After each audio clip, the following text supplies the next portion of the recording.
The Prince.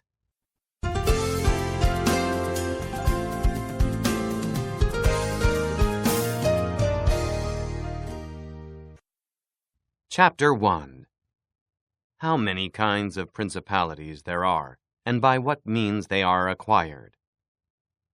All states, all powers that have held and hold rule over men have been and are either republics or principalities. Principalities are either hereditary, in which the family has been long established, or they are new. The new are either entirely new, as was Milan to Francesco Sforza, or they are, as it were, members annexed to the hereditary state of the prince who has acquired them, as was the kingdom of Naples to that of the king of Spain. Such dominions thus acquired are either accustomed to live under a prince or to live in freedom, and are acquired either by the arms of the prince himself or of others, or else by fortune or by ability.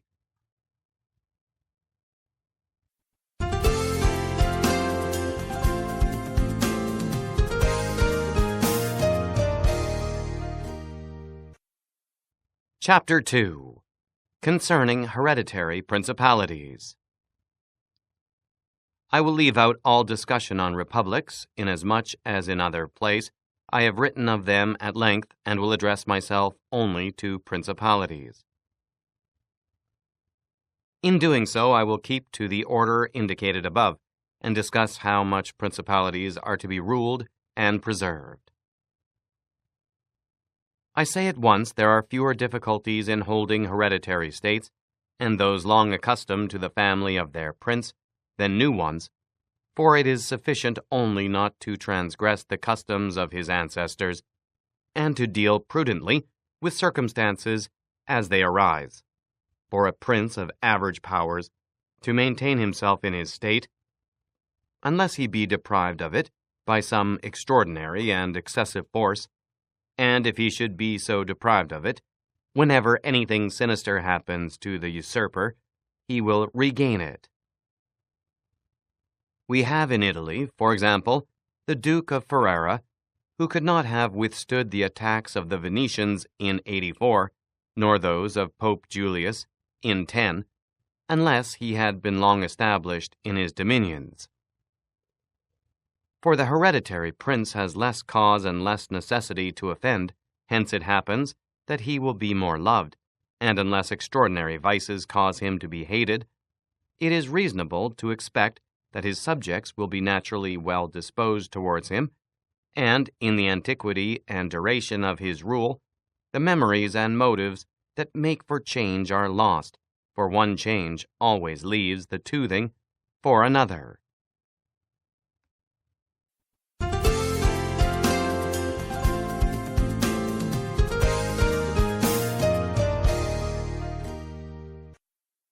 Chapter 3. Concerning mixed principalities.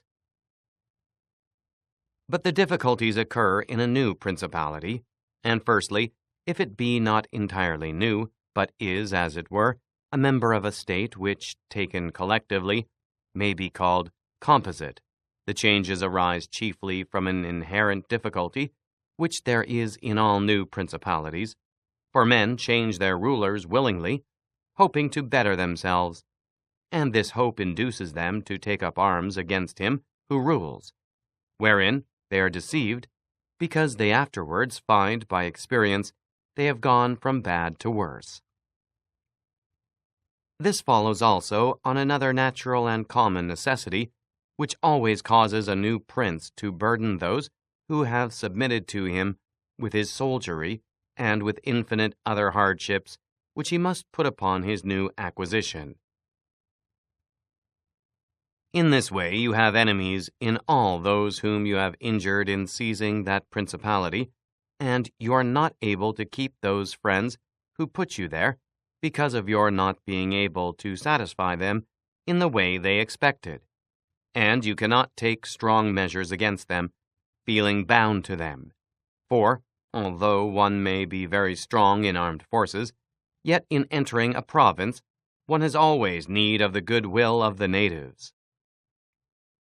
For these reasons, Louis XII, King of France, quickly occupied Milan and as quickly lost it, and to turn him out the first time, it only needed Lodovico's own forces, because those who had opened the gates to him, finding themselves deceived in their hopes of future benefit, would not endure the ill treatment of the new prince.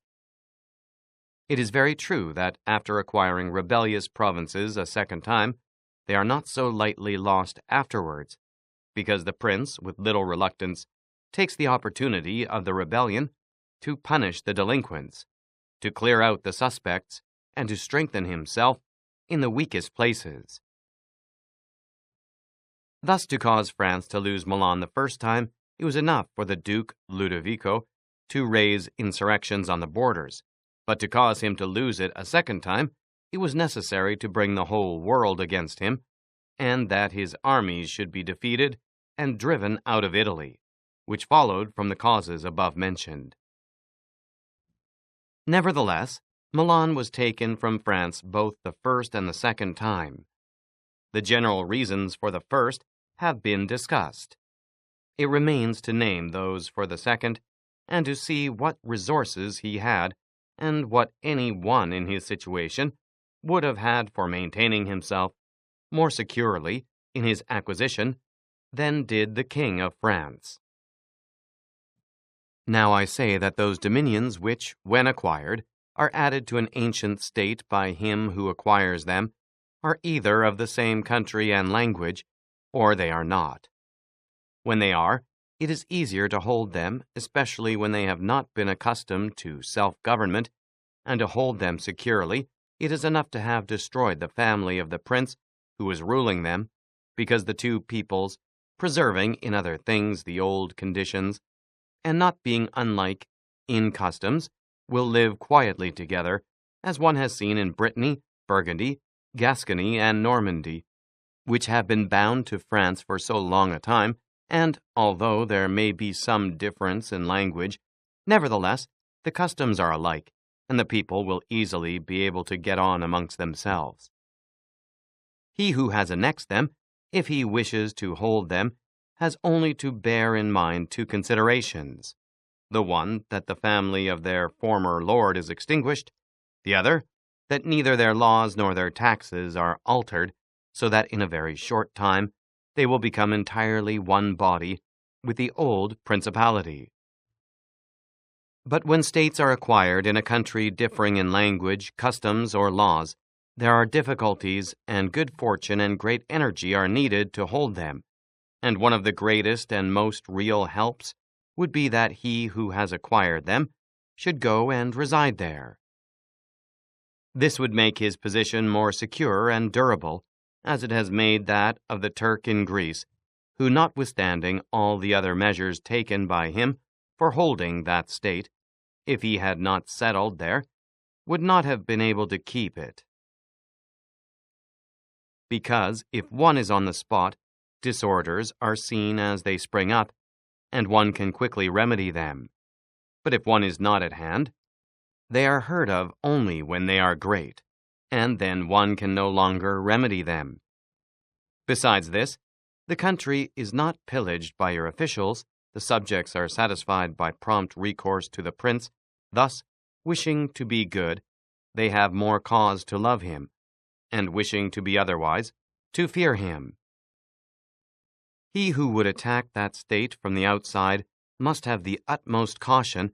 As long as the prince resides there, it can only be wrested from him with the greatest difficulty. The other and better course is to send colonies to one or two places, which may be as keys to that state, for it is necessary either to do this, or else to keep there a great number of cavalry and infantry. A prince does not spend much on colonies, for with little or no expense he can send them out and keep them there, and he offends a minority only of the citizens, from whom he takes lands and houses to give them to the new inhabitants, and those whom he offends, remaining poor and scattered, are never able to injure him, whilst the rest being uninjured are easily kept quiet, and at the same time are anxious not to err for fear it should happen to them as it has to those who have been despoiled. In conclusion, I say that these colonies are not costly, they are more faithful, they injure less, and the injured, as has been said, being poor and scattered, cannot hurt. Upon this, one has to remark that men ought either to be well treated or crushed, because they can avenge themselves of lighter injuries, of more serious ones they cannot. Therefore, the injury that is to be done to a man ought to be of such a kind that one does not stand in fear of revenge. But in maintaining armed men there in place of colonies, one spends much more having to consume on the garrison all the income from the state, so that the acquisition turns into a loss, and many more are exasperated, because the whole state is injured. Through the shifting of the garrison up and down, all become acquainted with hardship, and all become hostile, and they are enemies who, whilst beaten on their own ground, are yet able to do hurt. For every reason, therefore, such guards are as useless as a colony is useful. Again, the prince who holds a country differing in the above respects ought to make himself the head and defender of his less powerful neighbors, and to weaken the more powerful amongst them, taking care that no foreigner as powerful as himself shall, by any accident, get a footing there. For it will always happen that such a one will be introduced by those who are discontented, either through excess of ambition or through fear, as one has seen already. The Romans were brought into Greece by the Aetolians, and in every other country where they obtained a footing they were brought in by the inhabitants. And the usual course of affairs is that as soon as a powerful foreigner enters a country, all the subject states are drawn to him, moved by the hatred which they feel against the ruling power. So that in respect to those subject states, he has not to take any trouble to gain them over to himself, for the whole of them quickly rally to the state which he has acquired there. He has only to take care that they do not get hold of too much power and too much authority, and then, with his own forces and with their goodwill, he can easily keep down the more powerful of them, so as to remain entirely master in the country. And he who does not properly manage this business will soon lose what he has acquired, and, whilst he does hold it, he will have endless difficulties and troubles. The Romans, in the countries which they annexed, observed closely these measures. They sent colonies and maintained friendly relations with the minor powers, without increasing their strength. They kept down the greater, and did not allow any strong foreign powers to gain authority. Greece appears to me sufficient for an example. The Achaeans and Aetolians were kept friendly by them. The kingdom of Macedonia was humbled. Antiochus was driven out, yet the merits of the Achaeans and Aetolians never secured for them permission to increase their power, nor did the persuasions of Philip ever induce the Romans to be his friends without first humbling him, nor did the influence of Antiochus make them agree that he should retain any lordship over the country. Because the Romans did in these instances what all prudent princes ought to do, who have to regard not only present troubles, but also future ones, for which they must prepare with every energy, because, when foreseen, it is easy to remedy them. But if you wait until the approach, the medicine is no longer in time, because the malady has become incurable. For it happens in this, as the physicians say it happens in hectic fever, that in the beginning of the malady it is easy to cure, but difficult to detect. But in the course of time, not having been either detected or treated in the beginning, it becomes easy to detect, but difficult to cure. This it happens in affairs of state, for when the evils that arise have been foreseen, which it is only given to a wise man to see, they can be quickly redressed. But when, through not having been foreseen, they have been permitted to grow in a way that everyone can see them, there is no longer a remedy. Therefore, the Romans, foreseeing troubles, dealt with them at once, and even to avoid a war, would not let them come to a head, for they knew that war is not to be avoided, but is only to be put off to the advantage of others. Moreover, they wished to fight with Philip and Antiochus in Greece, so as not to have to do it in Italy. They could have avoided both, but this they did not wish, nor did that ever please them which is forever in the mouths of the wise ones of our time. Let us enjoy the benefits of the time, but rather the benefits of their own valor and prudence, for time drives everything before it, and is able to bring with it good as well as evil, and evil as well as good. But let us turn to France and inquire whether she has done any of the things mentioned. I will speak of Louis, and not of Charles, as the one whose conduct is the better to be observed, he having held possession of Italy for the longest period, and you will see that he has done the opposite to those things which ought to be done to retain a state composed of divers elements.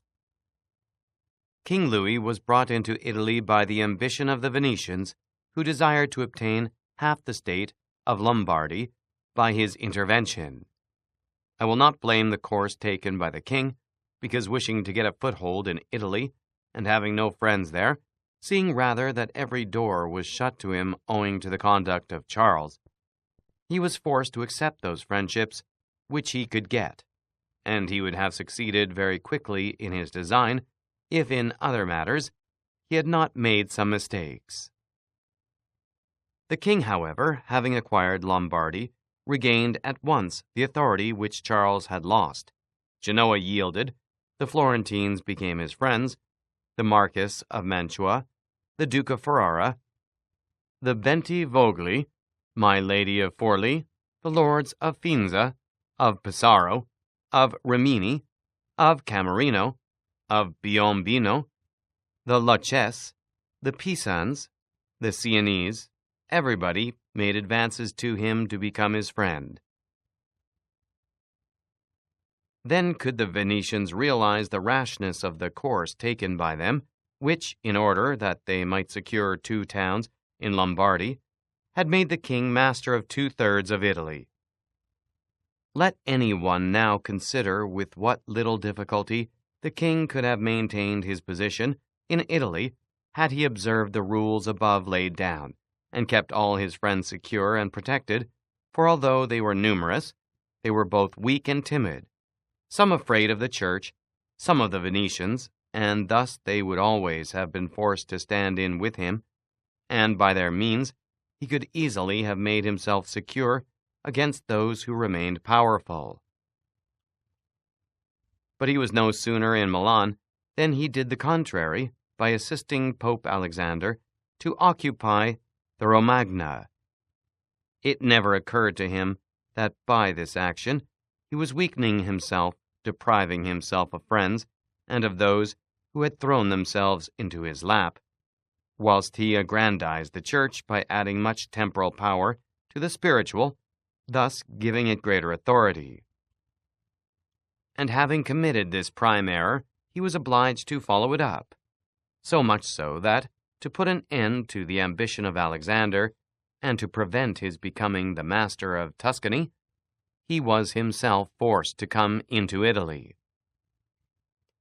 And as if it were not enough to have aggrandized the church and deprived himself of friends, he, wishing to have the kingdom of Naples, divided it with the king of Spain, and where he was the prime arbiter in Italy, he takes an associate, so that the ambitious of that country and the malcontents of his own should have somewhere to shelter.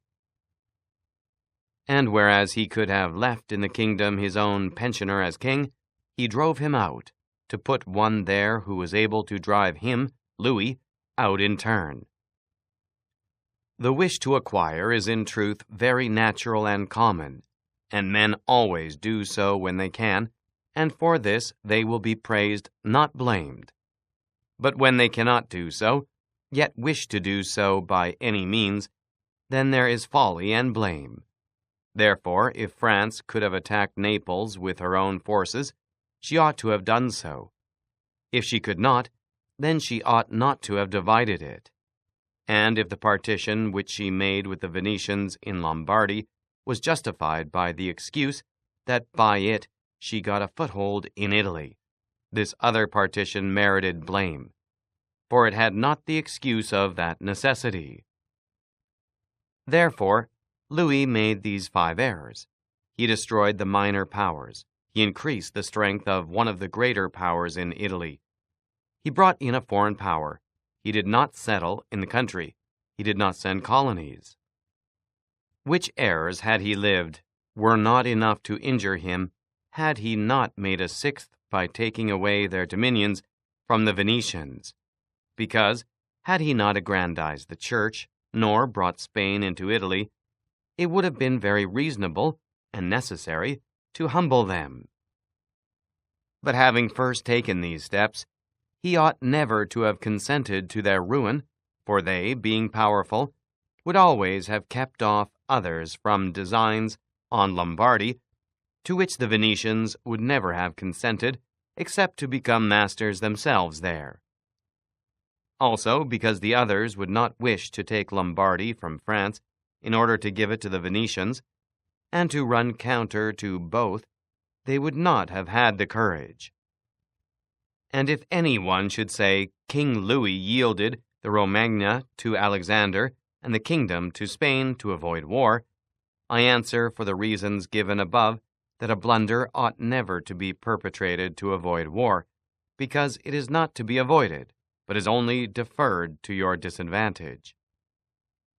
And if another should allege the pledge which the king had given to the Pope, that he would assist him in the enterprise, in exchange for the dissolution of his marriage, and for the cap to Rouen, to that I reply, what I shall write later on concerning the faith of princes, and how it ought to be kept. Thus King Louis lost Lombardy by not having followed any of the conditions observed by those who have taken possession of countries and wished to retain them. Nor is there any miracle in this, but much that is reasonable and quite natural, and on these matters I spoke at Nantes with Rouen when Valentino, as Caesar Borgia, the son of Pope Alexander, was usually called, occupied the Romagna, and on Cardinal Rouen, observing to me that the Italians did not understand war, I replied to him that the French did not understand statecraft, meaning that otherwise they would not have allowed the Church to reach such greatness. And in fact, it has been seen that the greatness of the Church and of Spain in Italy has been caused by France, and her ruin may be attributed to them. From this a general rule is drawn, which never or rarely fails: that he who is the cause of another becoming powerful is ruined, because that predominancy has been brought about either by astuteness or else by force, and both are distrusted by him who has been raised to power.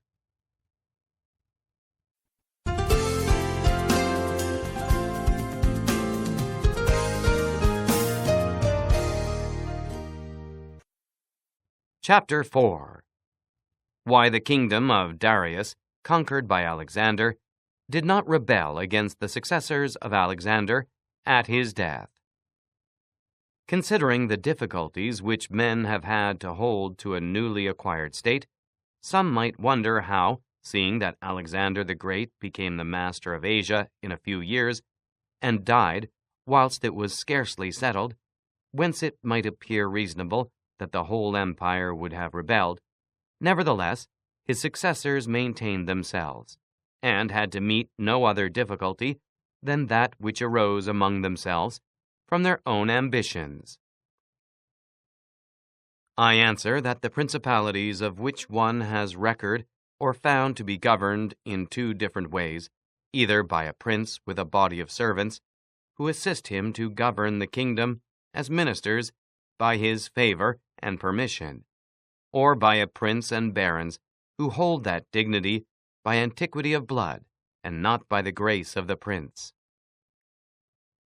Such barons have states and their own subjects who recognize them as lords and hold them in natural affection. Those states that are governed by a prince and his servants hold their prince in more consideration, because in all the country there is no one who is recognized as superior to him. And if they yield obedience to another, they do it as to a minister and official, and they do not bear him any particular affection. The examples of these two governments in our time are the Turk and the King of France. The entire monarchy of the Turk is governed by one lord. The others are his servants, and dividing his kingdom into sanjaks, he sends their different administrators and shifts and changes them as he chooses. But the King of France is placed in the midst of an ancient body of lords, acknowledged by their own subjects, and beloved by them. They have their own prerogatives, nor can the king take these away except at his peril. Therefore, he who considers both of these states will recognize great difficulties in seizing the state of the Turk, but, once it is conquered, great ease in holding it. The causes of the difficulties in seizing the kingdom of the Turk are that the usurper cannot be called in by the princes of the kingdom, nor can he hope to be assisted in his designs by the revolt of those whom the Lord has around him. This arises from the reasons given above, for his ministers, being all slaves and bondmen, can only be corrupted with great difficulty, and one can expect little advantage from them when they have been corrupted, as they cannot carry the people with them, for the reasons assigned. Hence, he who attacks the Turk must bear in mind that he will find him united, and he will have to rely more on his own strength than on the revolt of others. But if once the Turk has been conquered and rooted in the field in such a way that he cannot replace his armies, there is nothing to fear but the family of this prince, and this being exterminated, there remains no one to fear, the others having no credit with the people. And as the conqueror did not rely on them before his victory, so he ought not to fear them after it. The contrary happens in kingdoms governed like that of France, because one can easily enter there by gaining over some baron of the kingdom, for one always finds malcontents and such as desire a change. Such men, for the reasons given, can open the way into the state and render the victory easy. But if you wish to hold it afterwards, you meet with infinite difficulties, both from those who have assisted you and from those you have crushed. Nor is it enough for you to have exterminated the family of the prince, because the lords that remain make themselves the heads of fresh movements against you, and as you are unable either to satisfy or exterminate them, that state is lost whenever time brings the opportunity. Now, if you will consider what was the nature of the government of Darius, you will find it similar to the kingdom of the Turk, and therefore it was only necessary for Alexander first to overthrow him in the field, and then to take the country from him. After which victory, Darius being killed, the state remained secure to Alexander for the above reasons. And if his successors had been united, they would have enjoyed it securely and at their ease, for there were no tumults raised in the kingdom, except those they provoked themselves. But it is impossible to hold with such tranquility states constituted like that of France. Hence arose those frequent rebellions against the Romans in Spain, France, and Greece, owing to the many principalities there were in these states, of which, as long as the memory of them endured, the Romans always held an insecure possession. But with the power and long continuance of the empire, the memory of them passed away, and the Romans then became secure possessors. And when fighting afterwards amongst themselves, each one was able to attach to himself his own parts of the country, according to the authority he had assumed there, and the family of the former lord being exterminated, none other than the Romans were acknowledged. When these things are remembered, no one will marvel at the ease with which Alexander held the empire of Asia, or at the difficulties which others have had to keep an acquisition, such as Pyrrhus and many more. This is not occasioned by the little or abundance of ability in the conqueror, but by the want of uniformity in the subject state.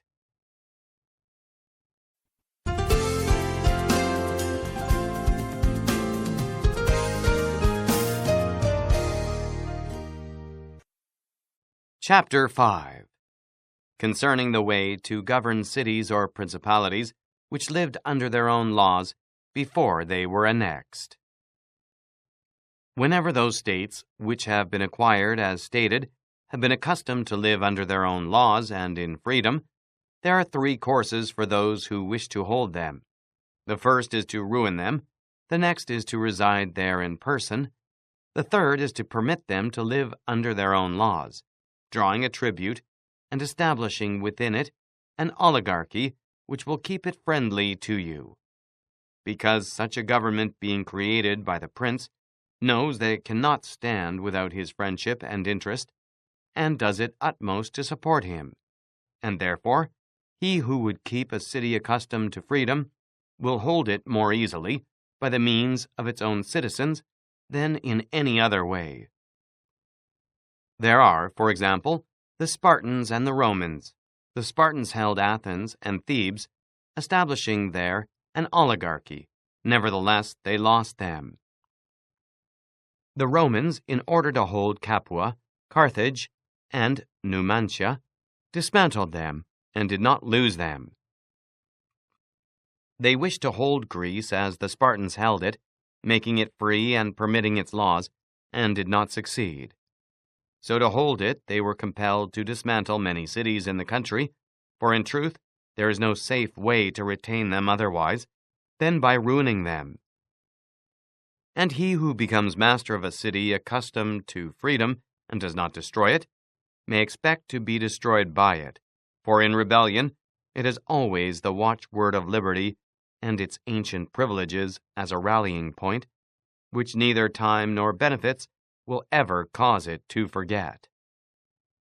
And whatever you may do or provide against, they never forget that name or their privilege unless they are disunited or dispersed, but at every chance they immediately rally to them, as Pisa after the 100 years she had been held in bondage by the Florentines. But when cities or countries are accustomed to live under a prince, and his family is exterminated, they, being on the one hand accustomed to obey, and on the other hand, not having the old prince, cannot agree in making one from amongst themselves, and they do not know how to govern themselves. For this reason, they are very slow to take up arms, and a prince can gain them to himself and secure them much more easily. But in republics there is more vitality, greater hatred, and more desire for vengeance, which will never permit them to allow the memory of their former liberty to rest, so that the safest way is to destroy them or to reside there.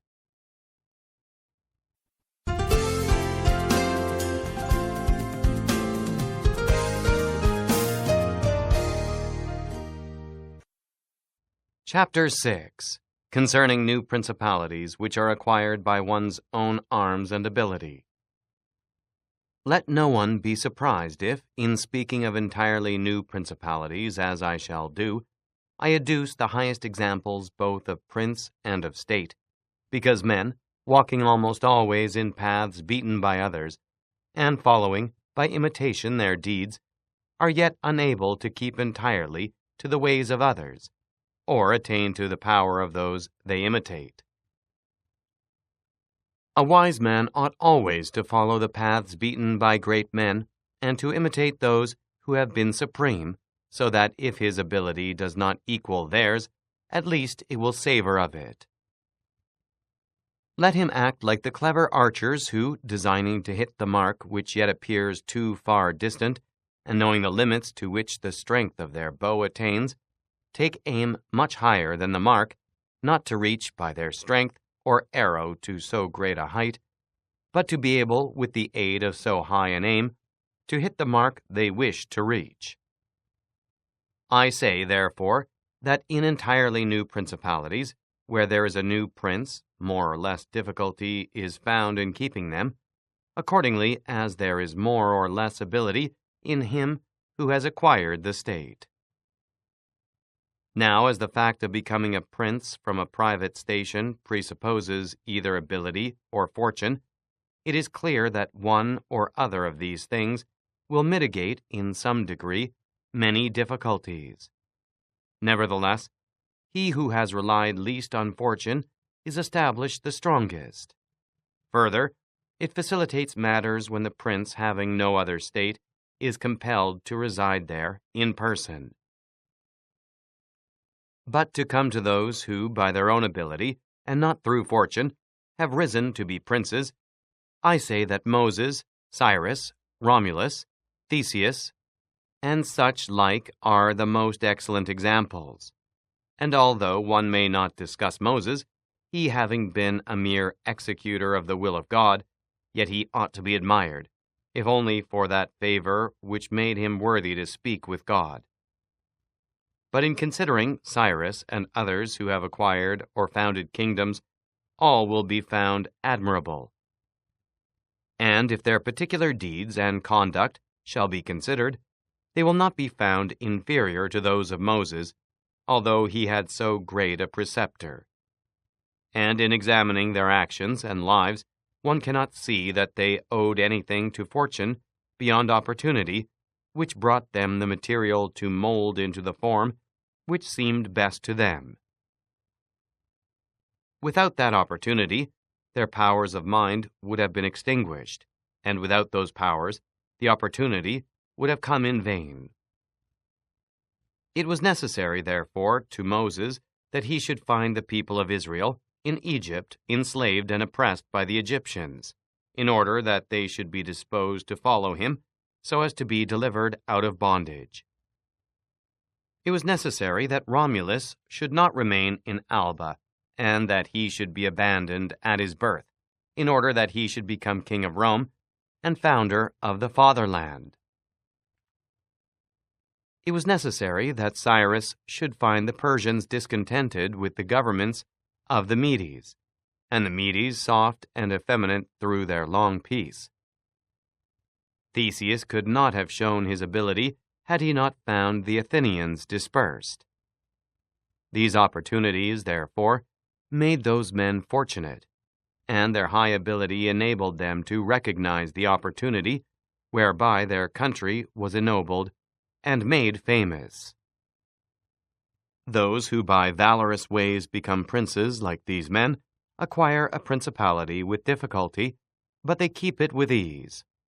The difficulties they have in acquiring it rise in part from the new rules and methods which they are forced to introduce to establish their government and its security.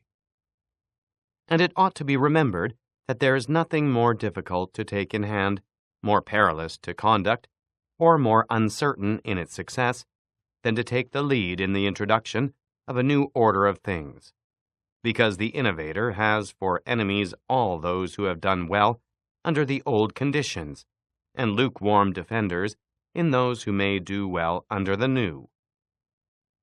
This coolness arises partly from fear of the opponents, who have the laws on their side, and partly from the incredulity of men, who do not readily believe in new things until they have had a long experience of them.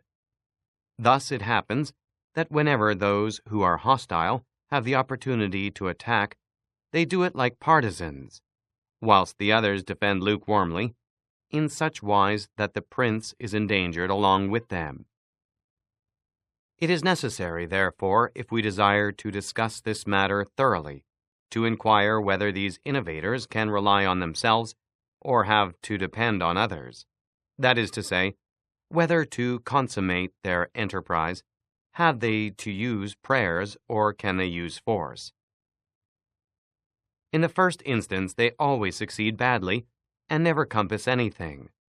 But when they can rely on themselves and use force, then they are rarely endangered. Hence it is that all armed prophets have conquered, and the unarmed ones have been destroyed. Besides the reasons mentioned, the nature of the people is variable, and whilst it is easy to persuade them, it is difficult to fix them in that persuasion. And thus it is necessary to take such measures that, when they believe no longer, it may be possible to make them believe by force. If Moses, Cyrus, Theseus, and Romulus had been unarmed, they could not have enforced their constitutions for long, as happened in our time to Fra Girolamo Savonarola, who was ruined with his new order of things immediately. The multitude believed him no longer, and he had no means of keeping steadfast those who believed, or of making the unbelievers to believe. Therefore, such as these have great difficulties in consummating their enterprise, for all their dangers are in the ascent, yet with ability they will overcome them. But when these are overcome, and those who envied them their success are exterminated, they will begin to be respected, and they will continue afterwards powerful, secure, honored, and happy. To these great examples I wish to add a lesser one. Still it bears some resemblance to them, and I wish it to suffice me for all of a like kind. It is Hiero the Syracusan.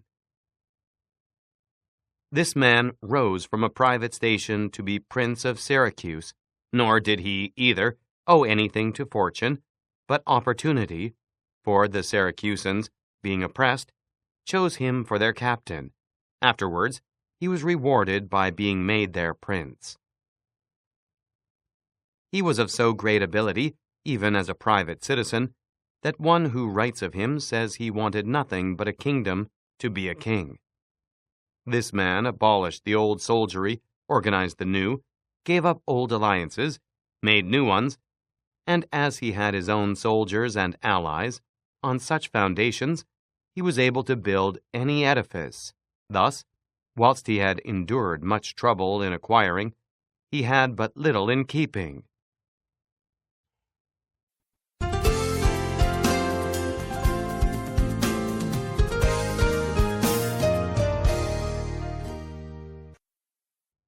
Chapter 7. Concerning new principalities which are acquired either by the arms of others or by good fortune. Those who solely by good fortune become princes from being private citizens have little trouble in rising, but much in keeping atop. They have not any difficulties on the way up, because they fly, but they have many when they reach the summit. Such are those to whom some state is given either for money or by the favor of him who bestows it, as happened to many in Greece, in the cities of Ionia and of the Hellespont, where princes were made by Darius, in order that they might hold the cities both for his security and his glory. As also were those emperors who, by the corruption of the soldiers, from being citizens, came to empire. Such stands simply elevated upon the good will and the fortune of him who has elevated them, two most inconstant and unstable things.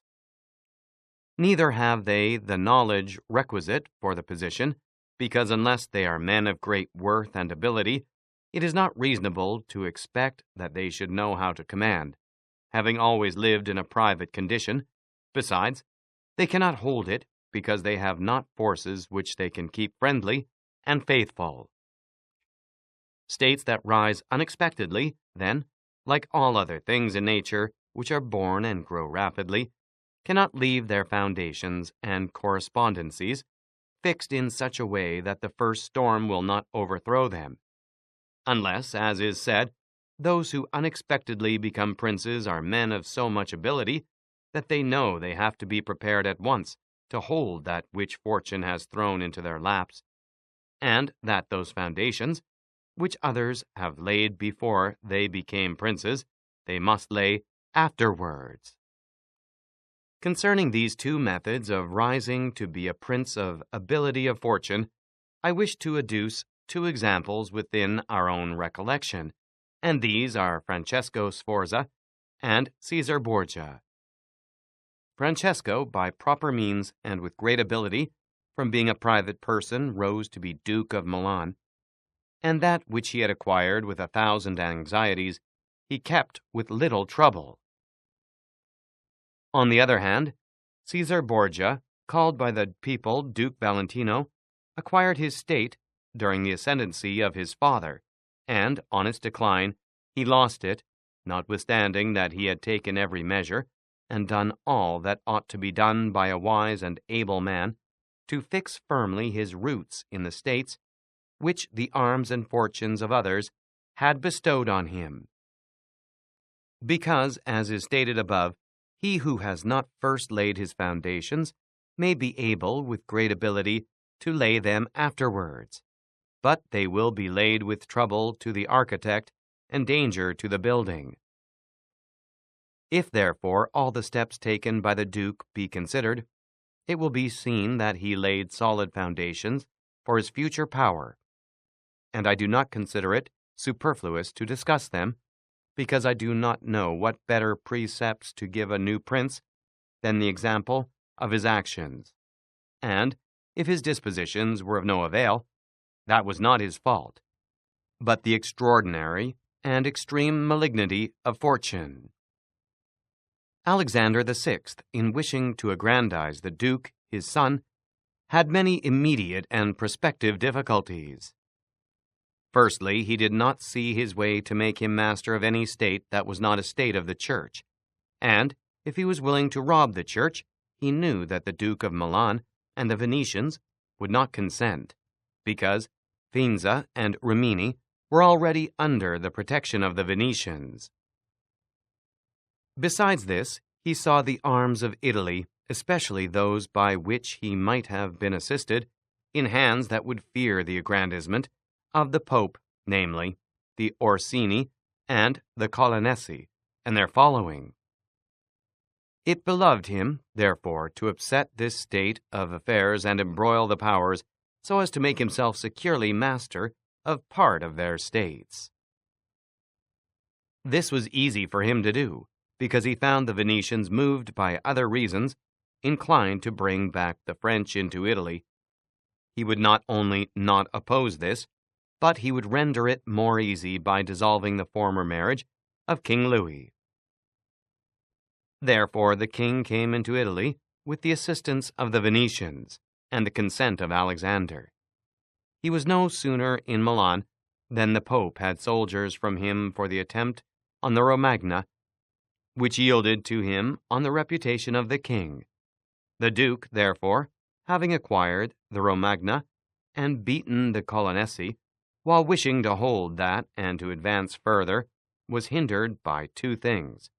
The one, his forces did not appear loyal to him; the other, the goodwill of France.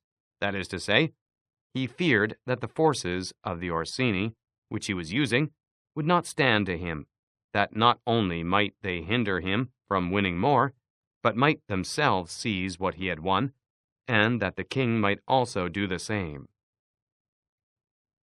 Of the Orsini, he had a warning when, after taking Faenza and attacking Bologna, he saw them go very unwillingly to that attack. And as to the king, he learned his mind when he himself, after taking the Duchy of Urbino, attacked Tuscany, and the king made him desist from that undertaking. Hence the Duke decided to depend no more upon the arms and the luck of others. For the first thing, he weakened the Orsini and Colonnesi parties in Rome by gaining to himself all their adherents, who were gentlemen, making them his gentlemen, giving them good pay, and according to their rank, honoring them with office and command in such a way that in a few months all attachment to the factions was destroyed and turned entirely to the Duke. After this, he awaited an opportunity to crush the Orsini, having scattered the adherents of the Colonna house. This came to him soon, and he used it well. For the Orsini, perceiving at length that the aggrandizement of the Duke and the Church was ruin to them, calling a meeting of the Magione in Perugia. From this sprung the rebellion at Urbino and the tumults in the Romagna, with endless dangers to the Duke, all of which he overcame with the help of the French. Having restored his authority, not to leave it at risk by trusting either to the French or other outside forces, he had recourse to his wiles, and he knew so well how to conceal his mind that, by the mediation of Signor Pagolo, whom the Duke did not fail to secure with all kinds of attention, giving him money, apparel, and horses, the Orsini were reconciled, so that their simplicity brought them into his power at Sinigalia. Having exterminated the leaders and turned their partisans into his friends, the Duke laid sufficiently good foundations to his power, having all the Romagna and the Duchy of Urbino, and the people now beginning to appreciate their prosperity, he gained them all over to himself. And as this point is worthy of notice, and to be imitated by others, I am not willing to leave it out. When the Duke occupied the Romagna, he found it under the rule of weak masters, who rather plundered their subjects than ruled them, and gave them more cause for disunion than for union, so that the country was full of robbery, quarrels, and every kind of violence, and so, wishing to bring back peace and obedience to authority, he considered it necessary to give it a good governor. Thereupon he promoted Messer Ramiro d'Orco, a swift and cruel man, to whom he gave the fullest power. This man, in a short time, restored peace and unity with the greatest success. Afterwards, the Duke considered that it was not advisable to confer such excessive authority, for he had no doubt but that he would become odious. So he set up a court of judgment in the country, under a most excellent president, wherein all cities had their advocates. And because he knew that the past severity had caused some hatred against himself, so, to clear himself in the minds of the people, and gain them entirely to himself, he desired to show that, if any cruelty had been practiced, it had not originated with him, but in the natural sternness of the minister. Under this pretense he took Ramiro, and one morning caused him to be executed and left on the piazza at Cesena, with the block and a bloody knife at his side. The barbarity of this spectacle caused the people to be at once satisfied and dismayed. But let us return whence we started. I say that the Duke, finding himself now sufficiently powerful, and partly secured from immediate dangers by having armed himself in his own way, and having, in a great measure, crushed those forces in his vicinity that could injure him if he wished to proceed with his conquest, had next to consider France, for he knew that the king, who too late was aware of his mistake, would not support him. And from this time he began to seek new alliances, and to temporize with France in the expedition which she was making towards the kingdom of Naples against the Spaniards, who were besieging Gaeta. It was his intention to secure himself against them, and this he would have quickly accomplished had Alexander lived. Such was his line of action as to present affairs. But as to the future, he had to fear, in the first place, that a new successor to the Church might not be friendly to him, and might seek to take from him that which Alexander had given him, so he decided to act in 4 ways. Firstly, by exterminating the families of those lords whom he had despoiled, so as to take away that pretext from the Pope. Secondly, by winning to himself all the gentlemen of Rome, so as to be able to curb the Pope with their aid, as has been observed. Thirdly, by converting the college more to himself. Fourthly, by acquiring so much power before the Pope should die that he could, by his own measures, resist the first shock. Of these 4 things, at the death of Alexander, he had accomplished 3, for he had killed as many of the dispossessed lords as he could lay hands on, and few had escaped. He had won over the Roman gentlemen, and he had the most numerous party in the college. And as to any fresh acquisition, he intended to become master of Tuscany, for he already possessed Perugia and Piombino, and Pisa was under his protection. and as he had no longer to study France, for the French were already driven out of the kingdom of Naples by the Spaniards, and in this way both were compelled to buy his goodwill. He pounced down upon Pisa. After this, Lucca and Siena yielded at once, partly through hatred and partly through fear of the Florentines, and the Florentines would have had no remedy had he continued to prosper, as he was prospering the year that Alexander died, for he had acquired so much power and reputation that he would have stood by himself, and no longer have depended on the luck and the forces of others, but solely on his own power and ability. But Alexander died 5 years after he had first drawn the sword. He left the Duke with the state of Romagna, alone consolidated, and the rest in the air, between two most powerful hostile armies, and sick unto death. Yet there were in the Duke such boldness and ability, and he knew so well how men are to be won or lost, and so firm were the foundations, which in so short a time he had laid, that if he had not had those armies on his back, or if he had been in good health, he would have overcome all difficulties. And it is seen that his foundations were good, for the Romagna awaited him for more than a month. In Rome, although but half alive, he remained secure, and whilst the Baglioni, the Vitelli, and the Orsini might come to Rome, they could not effect anything against him. If he could not have made Pope him whom he wished, at least the one whom he did not wish would not have been elected. But if he had been in sound health at the death of Alexander, everything would have been different to him. On the day that Julius II was elected, he told me that he had thought of everything that might occur at the death of his father, and had provided a remedy for all, except that he had never anticipated that, when the death did happen, he himself would be on the point to die. When all the actions of the Duke are recalled, I do not know how to blame him, but rather it appears to be, as I have said, that I ought to offer him for imitation to all those who, by the fortune or the arms of others, are raised to government, because he, having a lofty spirit and far-reaching aims, could not have regulated his conduct otherwise, and only the shortness of the life of Alexander and his own sickness frustrated his designs.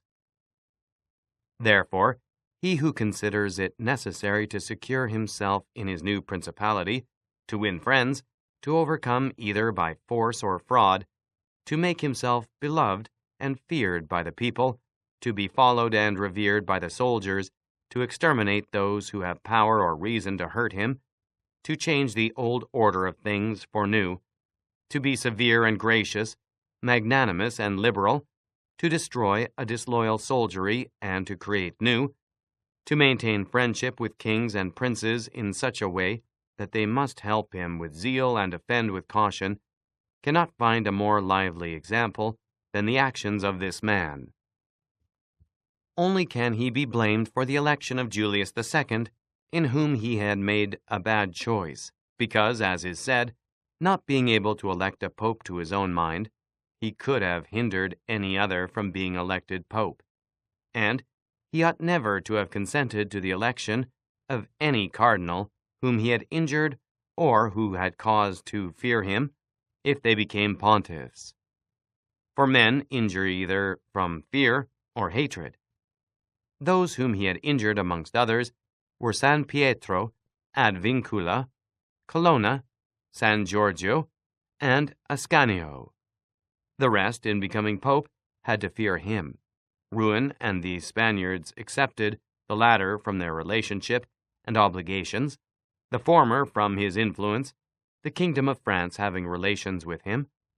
Therefore, above everything, the Duke ought to have created a Spaniard pope, and failing him, he ought to have consented to Ruin and not San Pietro ad Vincula.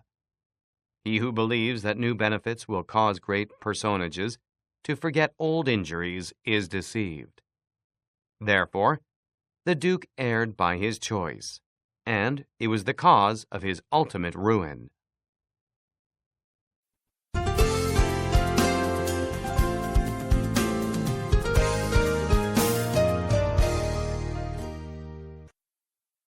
Chapter 8. Concerning those who have obtained a principality by wickedness. Although a prince may rise from a private station in two ways, neither of which can be entirely attributed to fortune or genius, yet it is manifest to me that I must not be silent on them, although one could be more copiously treated when I discuss republics. These methods are when, either by some wicked or nefarious ways, one ascends to the principality, or when, by the favor of his fellow citizens, a private person becomes the prince of his country. And speaking of the first method, it will be illustrated by two examples, one ancient, the other modern, and without entering further into the subject. I consider these two examples will suffice those who may be compelled to follow them. Agathocles, the Sicilian, became king of Syracuse not only from a private, but from a low and abject position. This man, the son of a potter, through all the changes in his fortunes, always led an infamous life. Nevertheless, he accompanied his infamies with so much ability of mind and body that, having devoted himself to the military profession, he rose through its ranks to be praetor of Syracuse. Being established in that position, and having deliberately resolved to make himself prince and to seize by violence, without obligation to others, that which had been conceded to him by assent, he came to an understanding for this purpose with Hamilcar, the Carthaginian, who with his army was fighting in Sicily. One morning he assembled the public and the Senate of Syracuse, as if he had to discuss with them things relating to the Republic. And at a given signal, the soldiers killed all the senators and the richest of the people. These dead, he seized and held the princedom of that city without any civil commotion. And although he was twice routed by the Carthaginians, and ultimately besieged, yet not only was he able to defend his city, but leaving part of his men for its defense, with the others he attacked Africa, and in a short time raised the siege of Syracuse. The Carthaginians, reduced to extreme necessity, were compelled to come to terms with Agathocles, and, leaving Sicily to him, had to be content with the possession of Africa. Therefore, he who considers the actions and the genius of this man will see nothing or little which can be attributed to fortune, inasmuch as he attained preeminence, as is shown above, not by the favor of any one, but step by step in the military profession, which steps were gained with 1,000 troubles and perils, and were afterwards boldly held by him with many hazardous dangers. Yet it cannot be called talent to slay fellow citizens, to deceive friends, to be without faith, without mercy, without religion. Such methods may gain empire, but not glory. Still, if the courage of Agathocles in entering into and extricating himself from dangers can be considered, together with his greatness of mind in enduring and overcoming hardships, it cannot be seen why he should be esteemed less than the most notable captain. Nevertheless, his barbarous cruelty and inhumanity with infinite wickedness do not permit him to be celebrated among the most excellent men. What he achieved cannot be attributed either to fortune or genius. In our times, during the rule of Alexander VI, Oliverotto da Fermo, having been left an orphan many years before, was brought up by his maternal uncle, Giovanni Fogliani, and in the early days of his youth, sent to fight under Pagolo Vitile, that being trained under his discipline, he might attain some high position in the military profession. After Pagolo died, he fought under his brother, Vitelloso, and in a very short time, being endowed with wit and a vigorous body and mind, he became the first man in his profession. But it appearing a paltry thing to serve under others, he resolved, with the aid of some citizens of Fermo, to whom the slavery of their country was dearer than its liberty, and with the help of the Vitellozzo, to seize Fermo. So he wrote to Giovanni Fogliani that, having been away from home for many years, he wished to visit him and his city, and in some measure to look upon his patrimony. And although he had not labored to acquire anything except honor, yet, in order that the citizens should see he had not spent his time in vain, he desired to come honorably, so would be accompanied by 100 horsemen, his friends and retainers, and he entreated Giovanni to arrange that he should be received honorably by the Fermians, all of which would be not only to his honor, but also to that of Giovanni himself, who had brought him up. Giovanni, therefore, did not fail in any attentions due to his nephew, and he caused him to be honorably received by the Fermians, and he lodged him in his own house, where, having passed some days, and having arranged what was necessary for his wicked designs, Oliverotto gave a solemn banquet to which he invited Giovanni Fogliani and the chiefs of Fermo.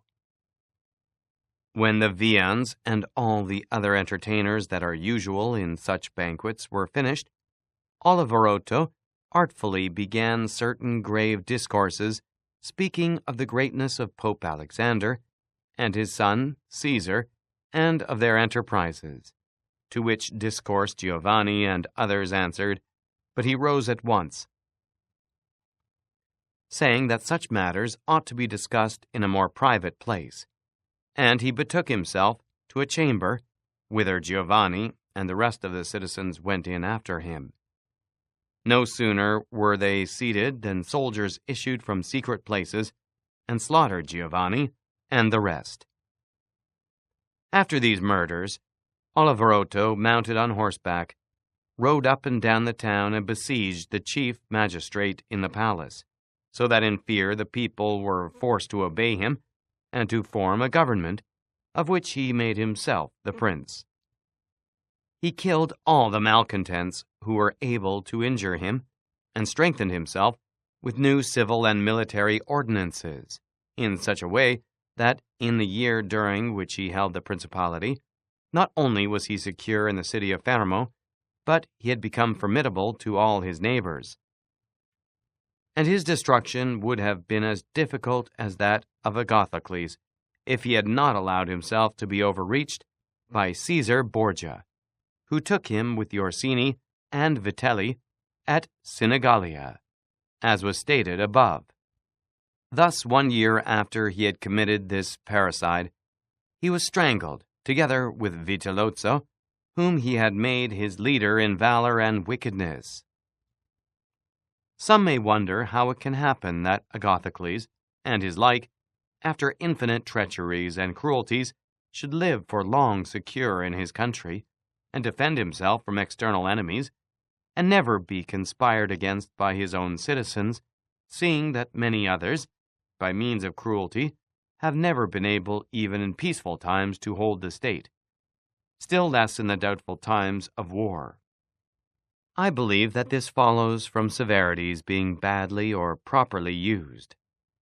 Those may be called properly used, if of evil it is possible to speak well, that are applied at one blow and are necessary to one's security, and that are not persisted in afterwards unless they can be turned to the advantage of the subjects.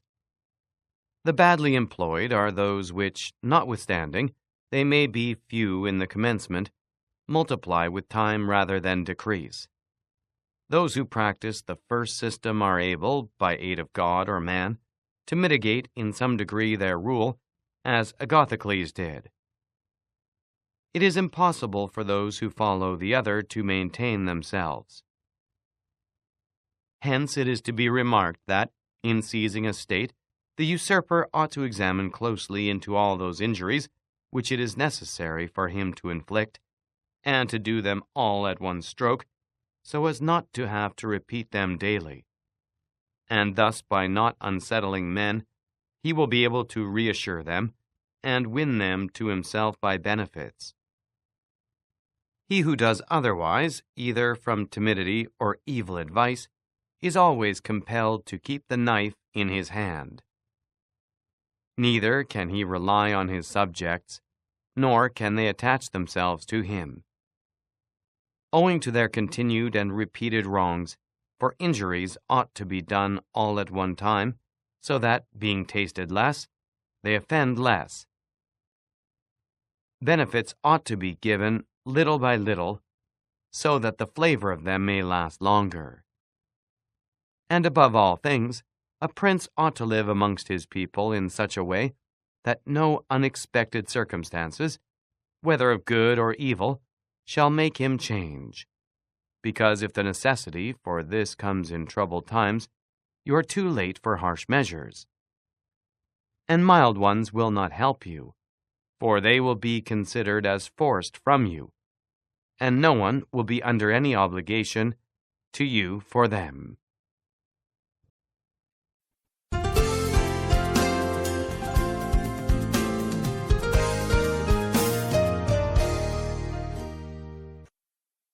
Chapter 9. Concerning a Civil Principality. But coming to the other point, where a leading citizen becomes the prince of his country, not by wickedness or any intolerable violence, but by the favor of his fellow citizens, this may be called a civil principality, nor is genius or fortune altogether necessary to attain to it, but rather a happy shrewdness. I say then that such a principality is obtained either by the favor of the people or by the favor of the nobles. Because in all cities these two distinct parties are found, and from this it arises that the people do not wish to be ruled nor oppressed by the nobles, and the nobles wish to rule and oppress the people. And from these two opposite desires there arises in cities one of three results, either a principality, self-government, or anarchy. A principality is created either by the people or by the nobles, accordingly as one or other of them has the opportunity, for the nobles, seeing they cannot withstand the people, begin to cry up the reputation of one of themselves, and they make him a prince, so that under his shadow they can give vent to their ambitions. The people, finding they cannot resist the nobles, also cry up the reputation of one of themselves, and make him a prince so as to be defended by his authority. He who obtains sovereignty by the assistance of the nobles maintains himself with more difficulty than he who comes to it by the aid of the people, because the former finds himself with many around him who consider themselves his equals, and because of this, he can neither rule nor manage them to his liking. But he who reaches sovereignty by popular favor finds himself alone, and has none around him, or few, who are not prepared to obey him. Besides this, one cannot by fair dealing, and without injury to others, satisfy the nobles, but you can satisfy the people, for their object is more righteous than that of the nobles, the latter wishing to oppress, while the former only desire not to be oppressed. It is to be added also that a prince can never secure himself against a hostile people, because of their being too many, whilst from the nobles he can secure himself, as they are few in number. The worst that a prince may expect from a hostile people is to be abandoned by them. But from hostile nobles, he has not only to fear abandonment, but also that they will rise against him, for they, being in these affairs, more far-seeing and astute, always come forward in time to save themselves, and to obtain favors from him whom they expect to prevail. Further, the prince is compelled to live always with the same people, but he can do well without the same nobles, being able to make and unmake them daily, and to give or take away authority when it pleases him. Therefore, to make this point clearer, I say that the nobles ought to be looked at mainly in two ways. That is to say, They either shape their course in such a way as binds them entirely to your fortune, or they do not. Those who so bind themselves, and are not rapacious, ought to be honored and loved. Those who do not bind themselves may be dealt with in two ways.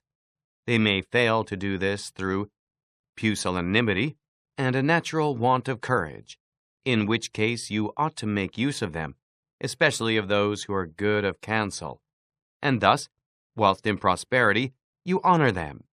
In adversity, you do not have to fear them.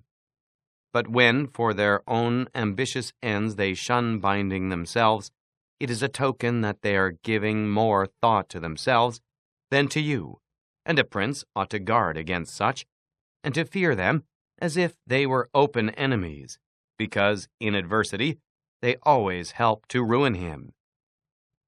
Therefore, one who becomes a prince through the favor of the people ought to keep them friendly.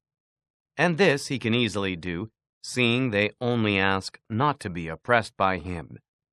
But one who, in opposition to the people, becomes a prince by the favor of the nobles, ought, above everything, to seek to win the people over to himself, and this he may easily do if he takes them under his protection. Because men, when they receive good from him of whom they were expecting evil, are bound more closely to their benefactor. Thus the people quickly become more devoted to him than if he had been raised to the principality by their favors, and the prince can win their affections in many ways. But as these vary according to the circumstances, one cannot give fixed rules. So I omit them. But, I repeat, it is necessary for a prince to have the people friendly, otherwise he has no security in adversity. Nabis, prince of the Spartans, sustained the attack of all Greece and of a victorious Roman army, and against them he defended his country and his government, and for the overcoming of this peril it was only necessary for him to make himself secure against a few, but this would not have been sufficient had the people been hostile. And do not let anyone impugn this statement with the trite proverb that he who builds on the people builds on the mud, for this is true when a private citizen makes a foundation there, and persuades himself that the people will free him when he is oppressed by his enemies or by the magistrates, wherein he would find himself very often deceived, as happened to the Gracchi in Rome and to Messer Giorgio Scali in Florence. But granted a prince who has established himself as above, who can command, and is a man of courage, undismayed in adversity, who does not fail in other qualifications, and who, by his resolution and energy, keeps the whole people encouraged. Such a one will never find himself deceived in them, and it will be shown that he has laid his foundations well.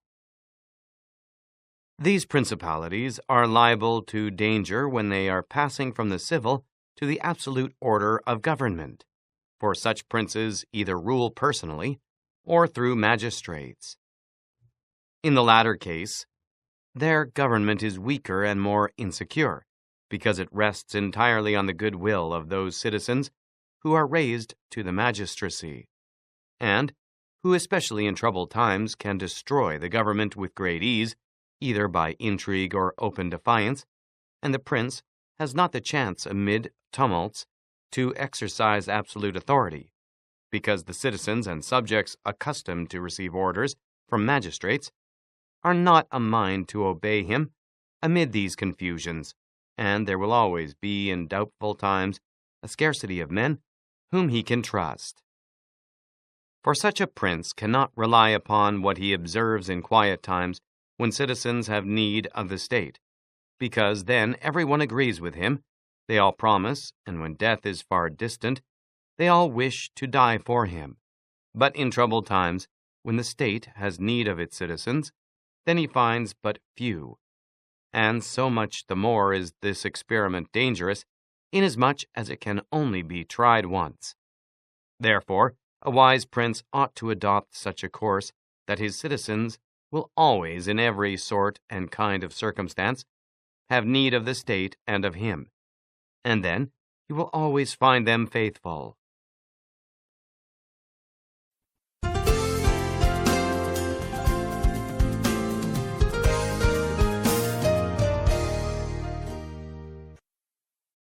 Chapter 10. Concerning the way in which the strength of all principalities ought to be measured. It is necessary to consider another point in examining the character of these principalities. That is, whether a prince has such power that, in case of need, he can support himself with his own resources, or whether he has always need of the assistance of others. And to make this quite clear, I say that I consider those who are able to support themselves by their own resources, who can, either by abundance of men or money, raise a sufficient army to join battle against anyone who comes to attack them. And I consider those always to have need of others who cannot show themselves against the enemy in the field, but are forced to defend themselves by sheltering behind walls. The first case has been discussed, but we will speak of it again should it recur. In the second case, one can say nothing except to encourage such princes to provision and fortify their towns, and not on any account to defend the country. And whoever shall fortify his town well, and shall have managed the other concerns of his subjects in the way stated above, and to be often repeated, will never be attacked without great caution. For men are always adverse to enterprises where difficulties can be seen, and it will be seen not to be an easy thing to attack one who has his town well fortified and is not hated by his people. The cities of Germany are absolutely free. They own but little country around them, and they yield obedience to the emperor when it suits them. Nor do they fear this or any other power they may have near them, because they are fortified in such a way that everyone thinks the taking of them by assault would be tedious and difficult. Seeing they have proper ditches and walls, they have sufficient artillery, and they always keep in public depots enough for 1 year's eating, drinking, and firing. And beyond this, to keep the people quiet and without loss to the state, they always have the means of giving work to the community in those labors that are the life and strength of the city, and on the pursuit of which the people are supported. They also hold military exercises in repute, and moreover have many ordinances to uphold them.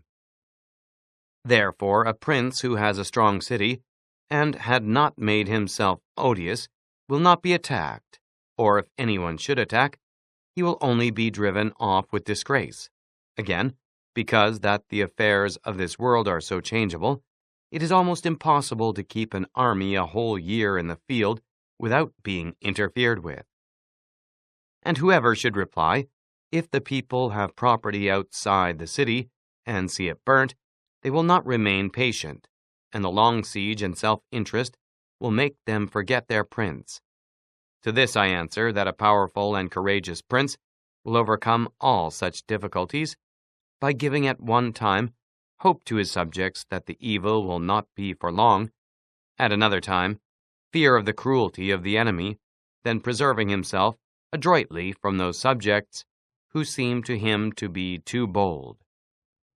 Further, the enemy would naturally, on his arrival, at once burn and ruin the country at the time when the spirits of the people are still hot and ready for the defense, and therefore so much the less ought the prince to hesitate, because after a time when spirits have cooled, the damage is already done, the ills are incurred, and there is no longer any remedy, and therefore they are so much the more ready to unite with their prince, he appearing to be under obligations to them, now that their houses have been burnt and their possessions ruined in his defense.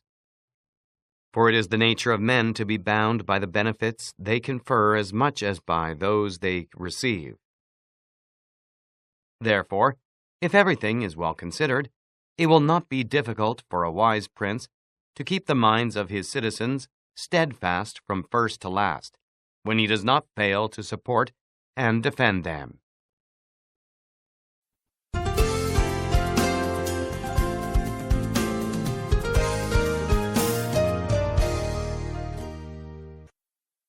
Chapter 11. Concerning Ecclesiastical Principalities. It only remains now to speak of ecclesiastical principalities, touching which all difficulties are prior to getting possession, because they are acquired either by capacity or good fortune, and they can be held without either, for they are sustained by the ancient ordinances of religion, which are so all-powerful, and of such a character, that the principalities may be held no matter how their princes behave and live.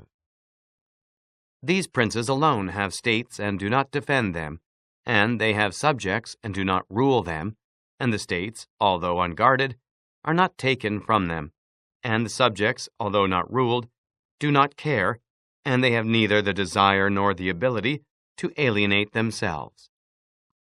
Such principalities only are secure and happy, but being upheld by powers to which the human mind cannot reach, I shall speak no more of them, because, being exalted and maintained by God, it would be the act of a presumptuous and rash man to discuss them.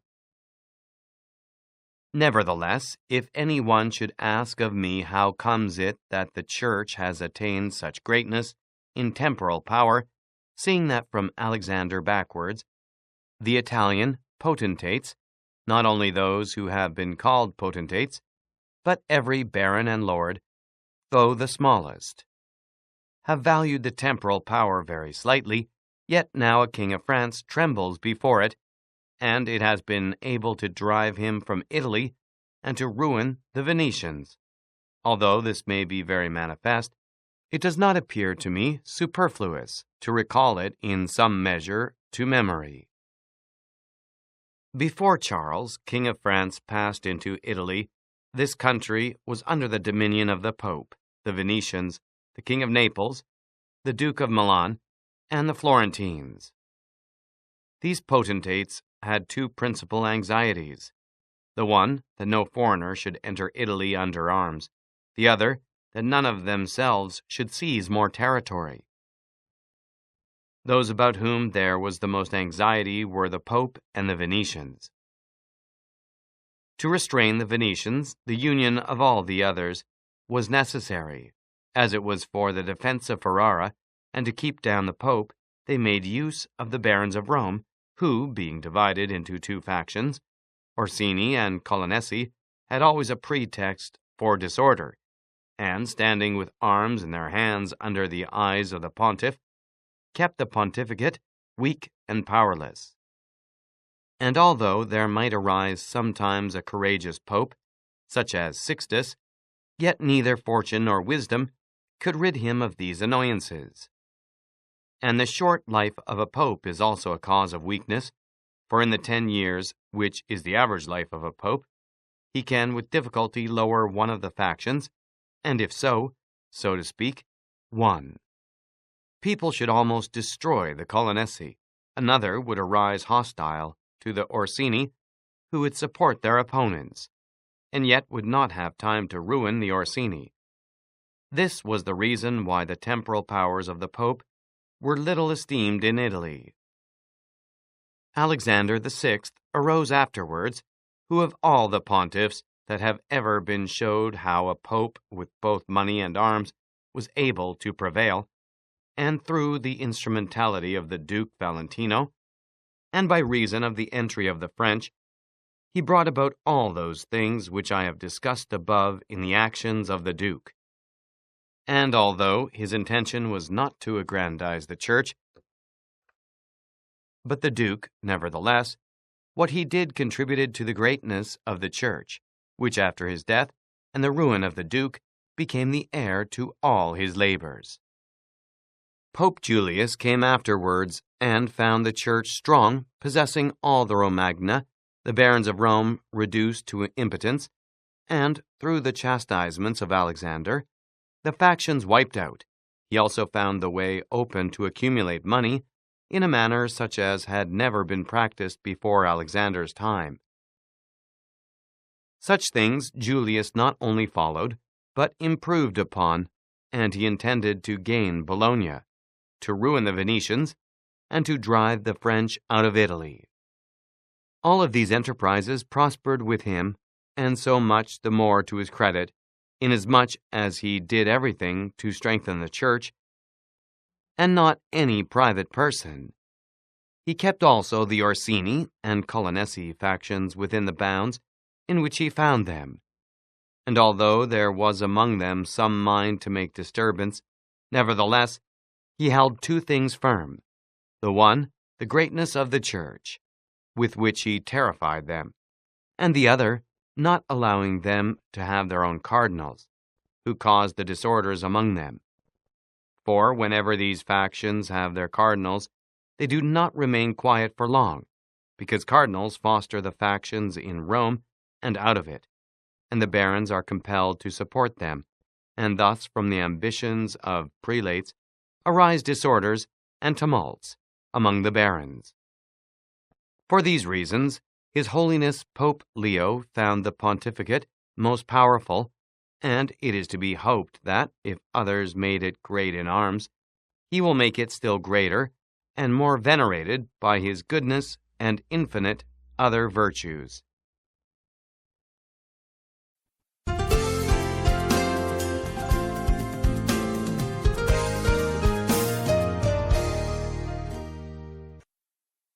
Chapter 12. How many kinds of soldiery there are, and concerning mercenaries. Having discoursed particularly on the characteristics of such principalities as in the beginning I propose to discuss, and having considered in some degree the causes of their being good or bad, and having shown the methods by which many have sought to acquire them and to hold them, it now remains for me to discuss generally the means of offense and defense which belong to each of them.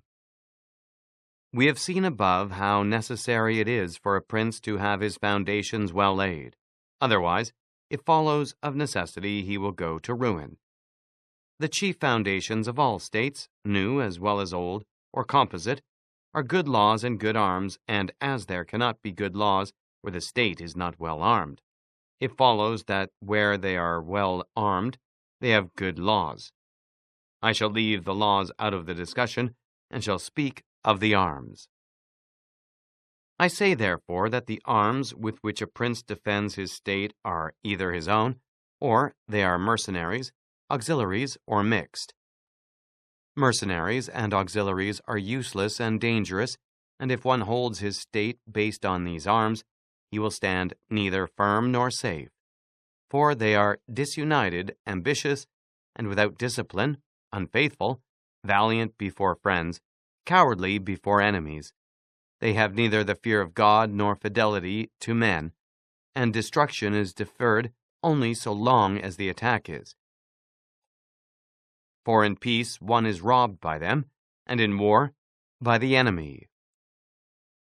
The fact is, they have no other attraction or reason for keeping the field than a trifle of stipend, which is not sufficient to make them willing to die for you. They are ready enough to be your soldiers, whilst you do not make war, but if war comes, they take themselves off or run from the foe, which I should have little trouble to prove. For the ruin of Italy has been caused by nothing else than by resting all her hopes for many years on mercenaries. And although they formerly made some display, and appeared valiant amongst themselves, yet when the foreigners came, they showed what they were. Thus it was that Charles, King of France, was allowed to seize Italy with chalk in hand, and he who told us that our sins were the cause of it told the truth, but they were not the sins he imagined, but those which I have related, and as they were the sins of princes, it is the princes who have also suffered the penalty. I wish to demonstrate further the infelicity of these arms. The mercenary captains are either capable men, or they are not. If they are, you cannot trust them, because they always aspire to their own greatness, either by oppressing you, who are their master, or others contrary to your intentions. But if the captain is not skillful, you are ruined in the usual way. And if it be urged that whoever is armed will act in the same way, whether mercenary or not, I reply that when arms have to be resorted to, either by a prince or a public, then the prince ought to go in person and perform the duty of a captain. The republic has to send its citizens, and when one is sent who does not turn out satisfactorily, it ought to recall him, and when one is worthy, to hold him by the laws so that he does not leave the command. And experience has shown princes and republics single-handed making the greatest progress, and mercenaries doing nothing except damage. And it is more difficult to bring a republic armed with its own arms, under the sway of one of its citizens, than it is to bring one armed with foreign arms. Rome and Sparta stood for many ages, armed and free. The Switzers are completely armed and quite free. Of ancient mercenaries, for example, there are the Carthaginians, who were oppressed by their mercenary soldiers after the first war with the Romans, although the Carthaginians had their own citizens for captains. After the death of Epaminondas, Philip of Macedon was made captain of their soldiers by the Thebans, and after victory he took away their liberty. Duke Filippo being dead, the Milanese enlisted Francesco Sforza against the Venetians, and he having overcome the enemy at Caravaggio, allied himself with them to crush the Milanese, his masters. His father, Sforza, having been engaged by Queen Johanna of Naples, left her unprotected, so that she was forced to throw herself into the arms of the King of Aragon, in order to save her kingdom. And if the Venetians and Florentines formerly extended their dominions by these arms, and yet their captains did not make themselves princes, but have defended them, I reply that the Florentines, in this case, have been favored by chance. For of the able captains, of whom they might have stood in fear, some have not conquered, some have been opposed, and others have turned their ambitions elsewhere. One who did not concur was Giovanni Acuto, and since he did not conquer, his fidelity cannot be proved. But everyone will acknowledge that had he conquered, the Florentines would have stood at his discretion. Sforza had the Bracceschi always against him. So they watched each other. Francesco turned his ambition to Lombardy, Braccio against the Church and the Kingdom of Naples. But let us come to that which happened a short while ago. The Florentines appointed as their captain Pagolo Vitelli, a most prudent man, who from a private position had risen to the greatest renown. If this man had taken Pisa, nobody can deny that it would have been proper for the Florentines to keep him with him. For if became the soldier of their enemies, they had no means of resisting, and if they held to him, they must obey him. The Venetians, if their achievements are considered, will be seen to have acted safely and gloriously so long as they sent to war their own men, when with armed gentlemen and plebeians they did valiantly. This was before they turned to enterprises on land. But when they began to fight on land, they forsook this virtue and followed the custom of Italy. And in the beginning of their expansion on land, through not having much territory, and because of their great reputation, they had not much to fear from their captains, but when they expanded, as under Carmignuola, they had a taste of this mistake, for having found him a most valiant man, they beat the Duke of Milan under his leadership. And, on the other hand, knowing how lukewarm he was in the war, they feared they would no longer conquer under him. And for this reason, they were not willing, nor were they able, to let him go, and so, not to lose again that which they had acquired, they were compelled, in order to secure themselves, to murder him. They had afterwards for their captains Bartolomeo de Bergomo, Roberto da San Severino, the Count of Pitigliano, and the like, under whom they had to dread loss and not gain, as happened afterwards at Vaglia, where in one battle they lost that which in 800 years they had acquired with so much trouble. Because from such arms conquests come but slowly, long delayed and considerable, but the losses sudden and portentous. And as with these examples, I have reached Italy, which has been ruled for many years by mercenaries.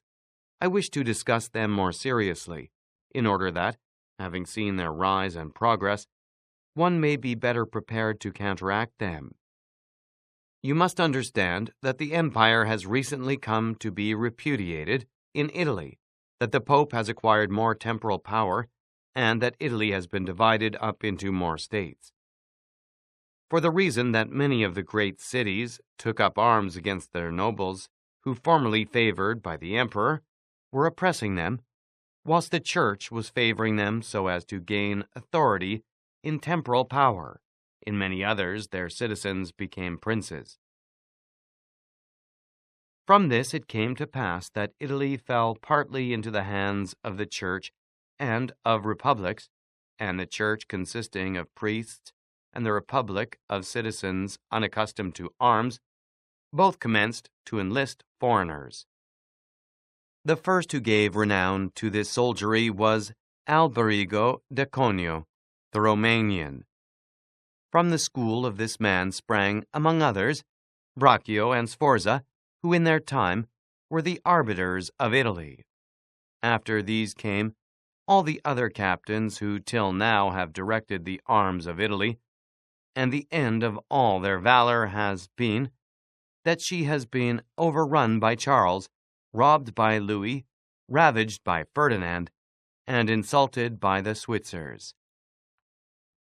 The principle that has guided them has been first to lower the credit of infantry so that they might increase their own.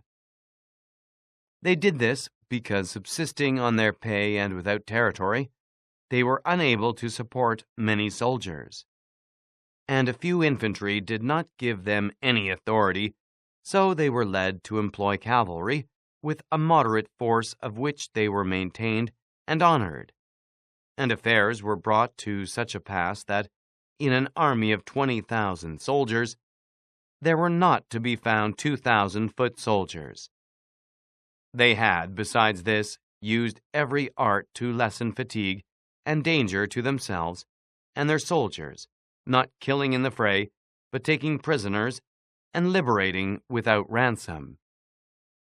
They did not attack towns at night, nor did the garrisons of the towns attack encampments at night.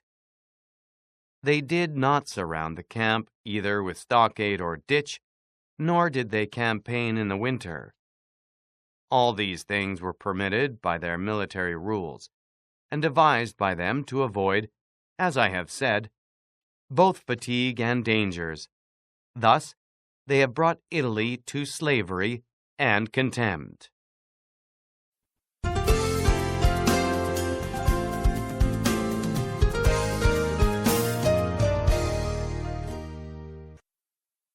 Chapter 13, concerning auxiliaries, mixed soldiery, and one's own. Auxiliaries, which are the other useless arm, are employed when a prince is called in with his forces to aid and defend, as was done by Pope Julius in the most recent times. For he, having in the enterprise against Ferrara had poor proof of his mercenaries, turned to auxiliaries, and stipulated with Ferdinand, King of Spain, for his assistance with men and arms. These arms may be useful and good in themselves, but for him who calls them in they are always disadvantageous. For losing, one is undone, and winning, one is their captive. And although ancient histories may be full of examples, I do not wish to leave this recent one of Pope Julius II, the peril of which cannot fail to be perceived, for he, wishing to get Ferrara, threw himself entirely into the hands of the foreigner. But his good fortune brought about a third event so that he did not reap the fruit of his rash choice, because, having his auxiliaries routed at Ravenna, and the Switzers, having risen and driven out the conquerors, against all expectation, both his and others, it so came to pass that he did not become prisoner to his enemies, they having fled, nor to his auxiliaries, he having conquered by other arms than theirs. The Florentines, being entirely without arms, sent 10,000 Frenchmen to take Pisa, whereby they ran more danger than at any other time of their troubles. The Emperor of Constantinople, to oppose his neighbors, sent 10,000 Turks into Greece, who, on the war being finished, were not willing to quit. This was the beginning of the servitude of Greece to the infidels. Therefore, let him who has no desire to conquer make use of these arms, for they are much more hazardous than mercenaries, because with them the ruin is ready made. They are all united, all yield obedience to others, but with mercenaries, when they have conquered, more time and better opportunities are needed to injure you. They are not all of one community. They are found and paid by you, and a third party, which you have made their head, is not able all at once to assume enough authority to injure you. In conclusion, in mercenaries, dastardliness is most dangerous. In auxiliaries, valor. The wise prince, therefore, has always avoided these arms and turned to his own, and has been willing rather to lose with them than to conquer with the others, not deeming that a real victory which is gained with the arms of others. I shall never hesitate to cite Caesar Borgia and his actions.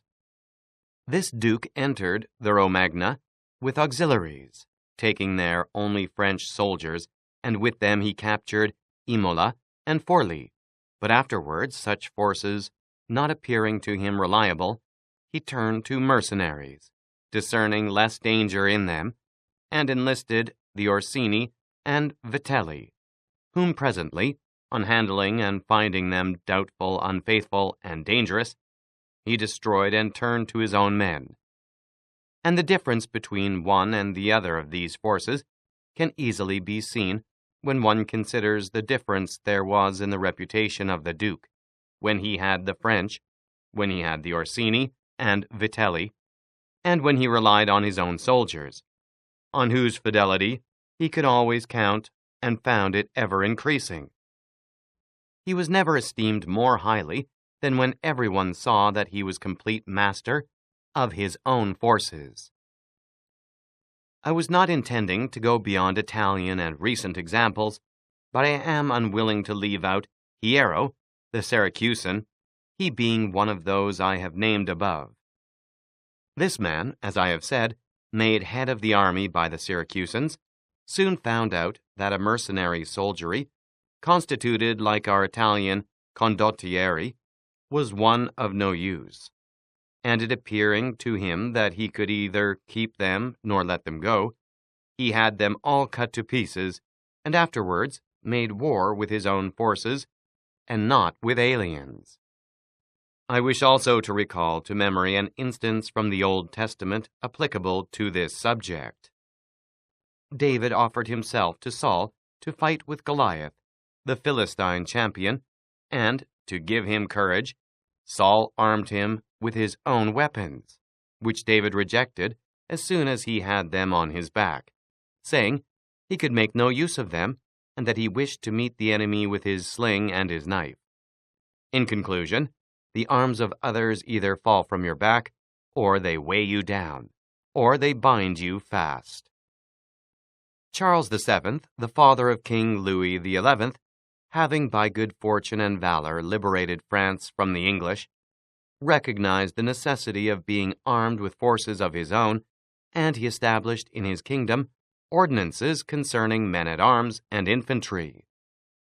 Afterwards, his son, King Louis, abolished the infantry and began to enlist the Switzers, which mistake, followed by others, is as now seen a source of peril to that kingdom, because, having raised the reputation of the Switzers, he has entirely diminished the value of his own arms, for he has destroyed the infantry altogether, and his men-at-arms he has subordinated to others, for being, as they are, so accustomed to fight along with Switzers, it does not appear that they can now conquer without them.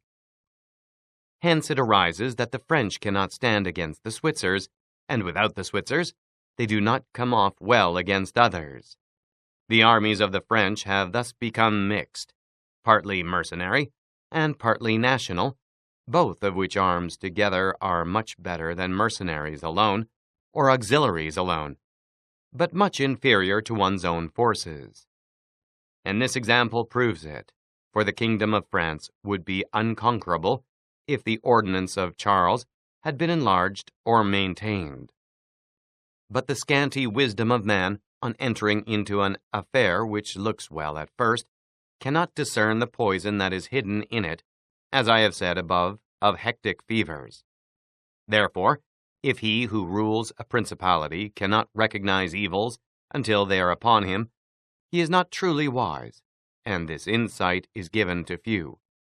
And if the first disaster to the Roman Empire should be examined, it will be found to have commenced only with the enlisting of the Goths, because from that time the vigor of the Roman Empire began to decline, and all that valor which had raised it passed away to others. I conclude, therefore, that no principality is secure without having its own forces. On the contrary, it is entirely dependent on good fortune, not having the valor which in adversity would defend it. And it has always been the opinion and judgment of wise men that nothing can be so uncertain or unstable as fame or power not founded on its own strength. And one's own forces are those which are composed either of subjects, citizens, or dependents. All others are mercenaries or auxiliaries. And the way to make ready one's own forces will be easily found if the rules suggested by me shall be reflected upon, and if one will consider how Philip, the father of Alexander the Great, and many republics and princes have armed and organized themselves, to which rules I entirely commit myself.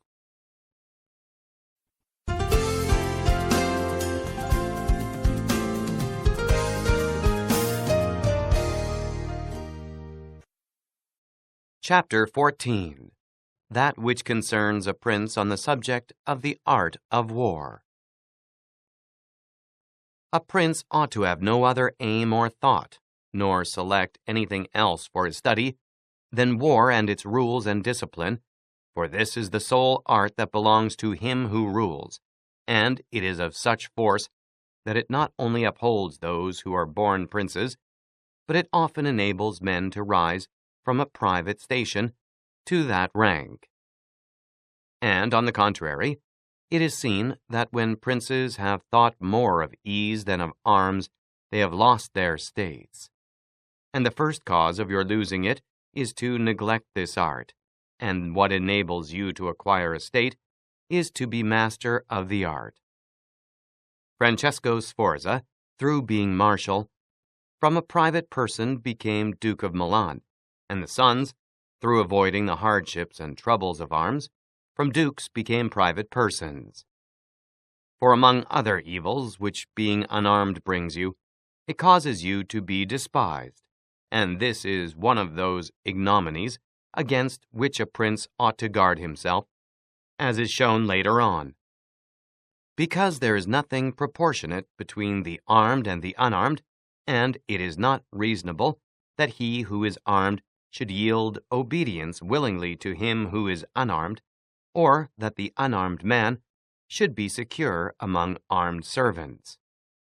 Because, there being in the one disdain and in the other suspicion, it is not possible for them to work well together. And therefore a prince who does not understand the art of war, over and above the other misfortunes already mentioned, cannot be respected by his soldiers, nor can he rely on them. He ought never, therefore, to have out of his thoughts this subject of war, and in peace he should addict himself more to its exercise than in war. This he can do in two ways. The one by action, the other by study. As regards action, he ought above all things to keep his men well organized and drilled, to follow incessantly the chase, by which he accustoms his body to hardships, and learns something out of the nature of localities, and gets to find out how the mountains rise, how the valleys open out, how the plains lie, and to understand the nature of rivers and marshes, and in all this to take the greatest care. Which knowledge is useful in two ways. Firstly, he learns to know his country, and is better able to undertake its defense afterwards by means of the knowledge and observation of that locality. He understands with ease any other which it may be necessary for him to study hereafter, because the hills, valleys, and plains, and rivers and marshes that are, for instance, in Tuscany, have a certain resemblance to those of other countries, so that with a knowledge of the aspect of one country, one can easily arrive at a knowledge of others. And the prince that lacks this skill lacks the essential which it is desirable that a captain should possess, for it teaches him to surprise his enemy, to select quarters, to lead armies, to array the battle, to besiege towns to advantage. Philopoemen, prince of the Achaeans, among other praises which writers have bestowed on him, is commended because in time of peace he never had anything in his mind but the rules of war. And when he was in the country with friends, he often stopped and reasoned with them. If the enemy should be upon that hill, and we should find ourselves here with our army, with whom would be the advantage? How should one best advance to meet him? Keeping the ranks?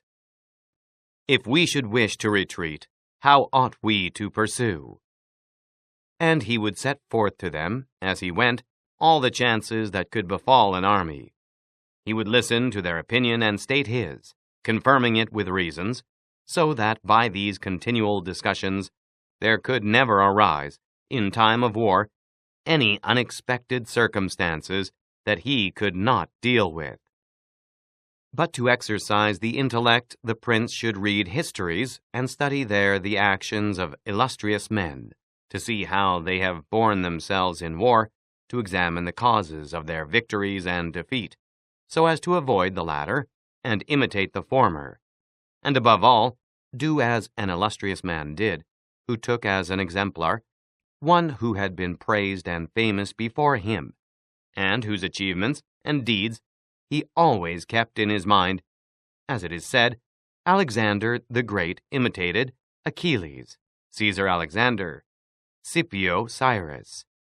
And whoever reads the life of Cyrus, written by Xenophon, will recognize afterwards in the life of Scipio how that imitation was his glory, and how in chastity, affability, humanity, and liberality, Scipio conformed to those things which have been written of Cyrus by Xenophon.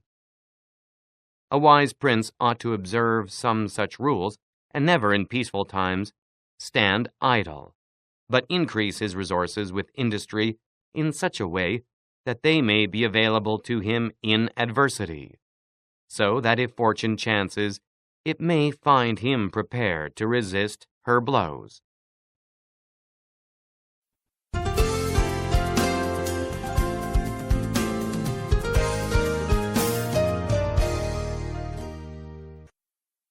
Chapter 15. Concerning things for which men, and especially princes, are praised or blamed. It remains now to see what ought to be the rules of conduct for a prince toward subject and friends. And as I know that many have written on this point, I expect I shall be considered presumptuous in mentioning it again, especially as in discussing it I shall depart from the methods of other people. But it being my intention to write a thing which shall be useful to him who apprehends it, it appears to me more appropriate to follow up the real truth of the matter than the imagination of it. For many have pictured republics and principalities, which in fact have never been known or seen, because how one lives is so far distant from how one ought to live, that he who neglects what is done for what ought to be done sooner effects his ruin than his preservation. For a man who wishes to act entirely up to his professions of virtue soon meets with what destroys him among so much that is evil. Hence, it is necessary for a prince wishing to hold his own to know how to do wrong and to make use of it, or not, according to necessity. Therefore, putting on one side imaginary things concerning a prince and discussing those which are real, I say that all men, when they are spoken of, and chiefly princes, for being more highly placed, are remarkable for some of those qualities which bring them either blame or praise. And thus it is that one is reputed liberal, another miserly, using a Tuscan term, because an avaricious person in our language is still he who desires to possess by robbery, whilst we call one miserly who deprives himself too much of the use of his own. One is reputed generous, one rapacious, one cruel, one compassionate, one faithless, another faithful, one effeminate and cowardly, another bold and brave, one affable, another haughty, one lascivious, another chaste, one sincere, another cunning, one hard, another easy, one grave, another frivolous, one religious, another unbelieving, and the like. And I know that every one will confess that it would be most praiseworthy in a prince to exhibit all the above qualities that are considered good. But because they can neither be entirely possessed nor observed, for human conditions do not permit it, it is necessary for him to be sufficiently prudent that he may know how to avoid the reproach of those vices which would lose him his state, and also to keep himself, if it be possible, from those which would not lose him it. But this not being possible, he may with less hesitation abandon himself to them. And again, he need not make himself uneasy at incurring a reproach for those vices without which the state can only be saved with difficulty. For if everything is considered carefully, it will be found that something which looks like virtue, if followed, would be his ruin, whilst something else, which looks like vice, yet followed, brings him security and prosperity.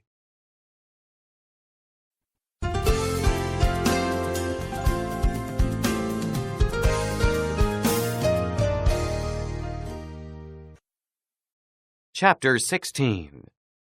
Concerning liberality and meanness. Commencing, then, with the first of the above-named characteristics, I say that it would be well to be reputed liberal. Nevertheless, liberality, exercised in a way that does not bring you the reputation for it, injures you. For if one exercises it honestly, and as it should be exercised, it may not become known, and you will not avoid the reproach of its opposite. Therefore, any one wishing to maintain among men the name of liberal is obliged to avoid no attribute of magnificence, so that a prince thus inclined will consume in such acts all his property, and will be compelled in the end, if he wish to maintain the name of liberal, to unduly weigh down his people and tax them, and do everything he can to get money. This will soon make him odious to his subjects, and becoming poor, he will be little valued by anyone. Thus, with his liberality, having offended many and rewarded few, he is affected by the very first trouble and imperiled by whatever may be the first danger. Recognizing this himself, and wishing to draw back from it, he runs at once into the reproach of being miserly. Therefore, a prince, not being able to exercise this virtue of liberality in such a way that it is recognized except to his cost, if he is wise, he ought not to fear the reputation of being mean, for in time he will come to be more considered than if liberal, seeing that with his economy his revenues are enough, that he can defend himself against all attacks, and is able to engage in enterprises without burdening his people. Thus it comes to pass that he exercises liberality towards all from whom he does not take, who are numberless, and meanness towards those to whom he does not give, who are few.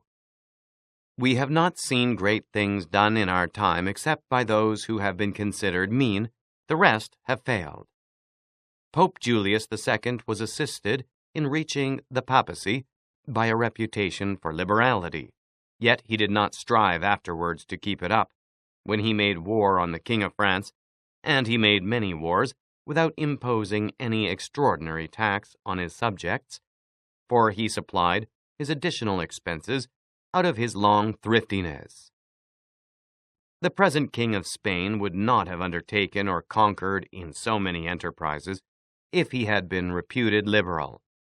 A prince, therefore, provided that he has not to rob his subjects, that he can defend himself, that he does not become poor and abject, that he is not forced to become rapacious, ought to hold of little account a reputation for being mean, for it is one of those vices which will enable him to govern. And if any one should say, Caesar obtained empire by liberality, and many others have reached the highest positions by having been liberal, and by being considered so, I answer, either you are a prince in fact, or in a way to become one. In the first case, this liberality is dangerous. In the second, it is very necessary to be considered liberal. And Caesar was one of those who wished to become preeminent in Rome. But if he had survived after becoming so, and had not moderated his expenses, he would have destroyed his government. And if any one should reply, many have been princes, and have done great things with armies, who have been considered very liberal, I reply, either a prince spends that which is his own or his subjects', or else that of others. In the first case, he ought to be sparing. In the second, he ought not to neglect any opportunity for liberality. And to the prince who goes forth with his army, supporting it by pillage, sack, and extortion, handling that which belongs to others, this liberality is necessary, otherwise he would not be followed by soldiers. And of that which is neither yours nor your subjects, you can be a ready giver as were Cyrus, Caesar, and Alexander, because it does not take away your reputation if you squander that of others, but adds to it. It is only squandering your own that injures you. And there is nothing wastes so rapidly as liberality, for even whilst you exercise it, you lose the power to do so, and so become either poor or despised, or else, in avoiding poverty, rapacious and hated. And a prince should guard himself, above all things, against being despised and hated, and liberality leads you to both. Therefore it is wiser to have a reputation for meanness, which brings reproach without hatred, than to be compelled, through seeking a reputation for liberality, to incur a name for rapacity, which begets reproach with hatred.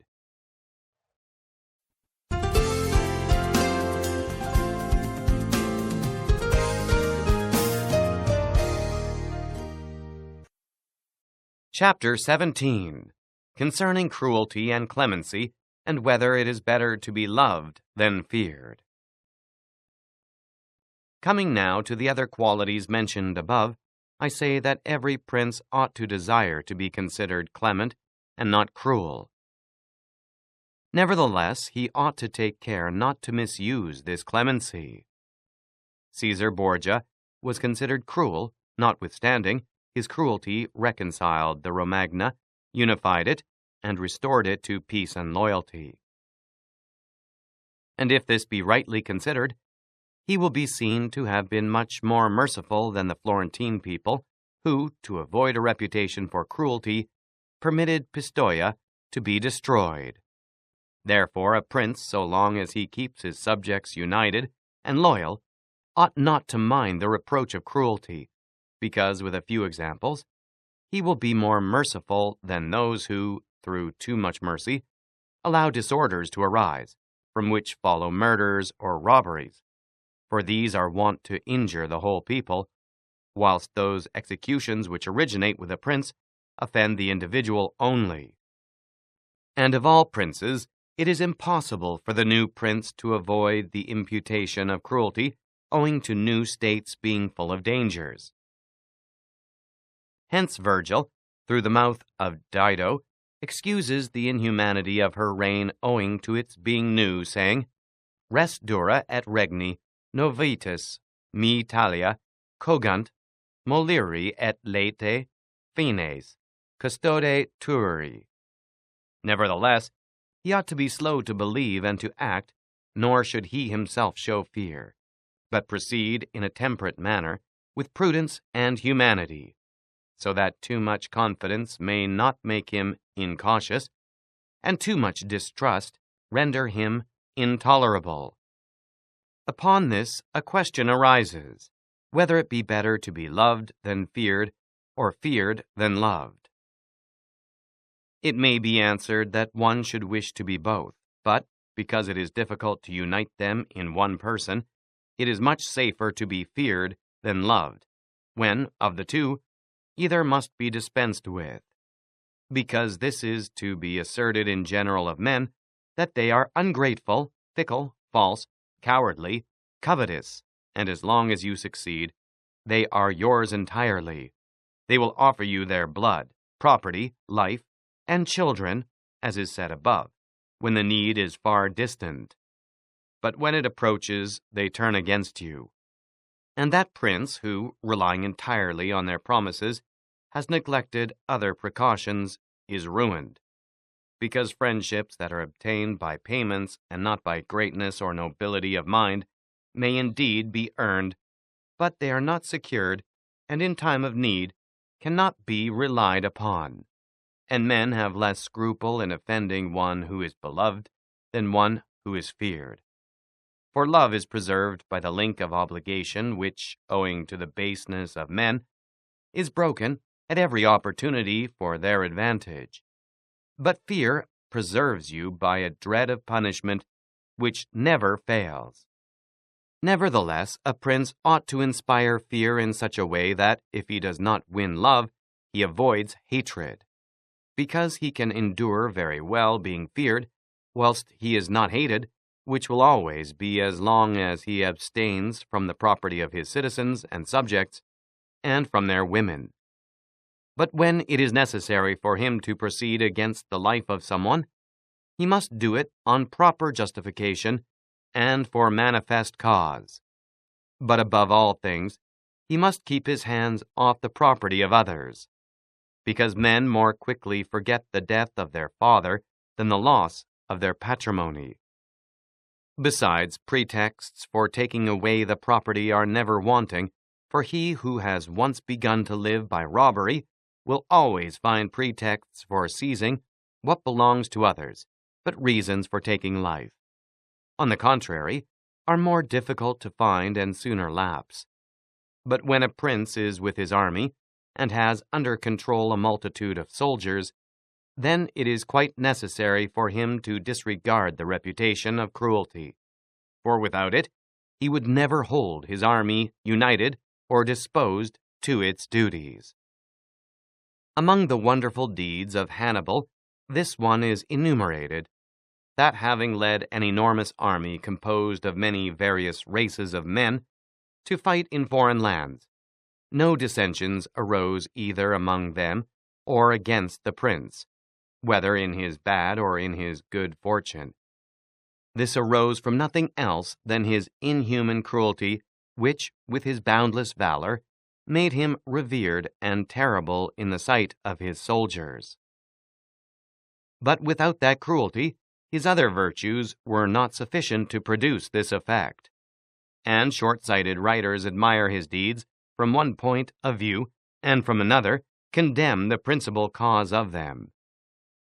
That it is true his other virtues would not have been sufficient for him may be proved by the case of Scipio, that most excellent man, not only of his own times, but within the memory of man, against whom, nevertheless, his army rebelled in Spain, This arose from nothing but his too great forbearance, which gave his soldiers more license than is consistent with military discipline. For this, he was upbraided in the Senate by Fabius Maximus, and called the corrupter of the Roman soldiery. The Locrians were laid waste by a legate of Scipio, yet they were not avenged by him, nor was the insolence of the legate punished, owing entirely to his easy nature, insomuch that someone in the Senate, wishing to excuse him, said there were many men who knew much better how not to err than to correct the errors of others. This disposition, if he had been continued in the command, would have destroyed in time the fame and glory of Scipio. But, he being under the control of the Senate, this injurious characteristic not only concealed itself, but contributed to his glory. Returning to the question of being feared or loved, I come to the conclusion that men loving according to their own will and fearing according to that of the prince, a wise prince should establish himself on that which is in his own control, and not in that of others. He must endeavor only to avoid hatred, as is noted.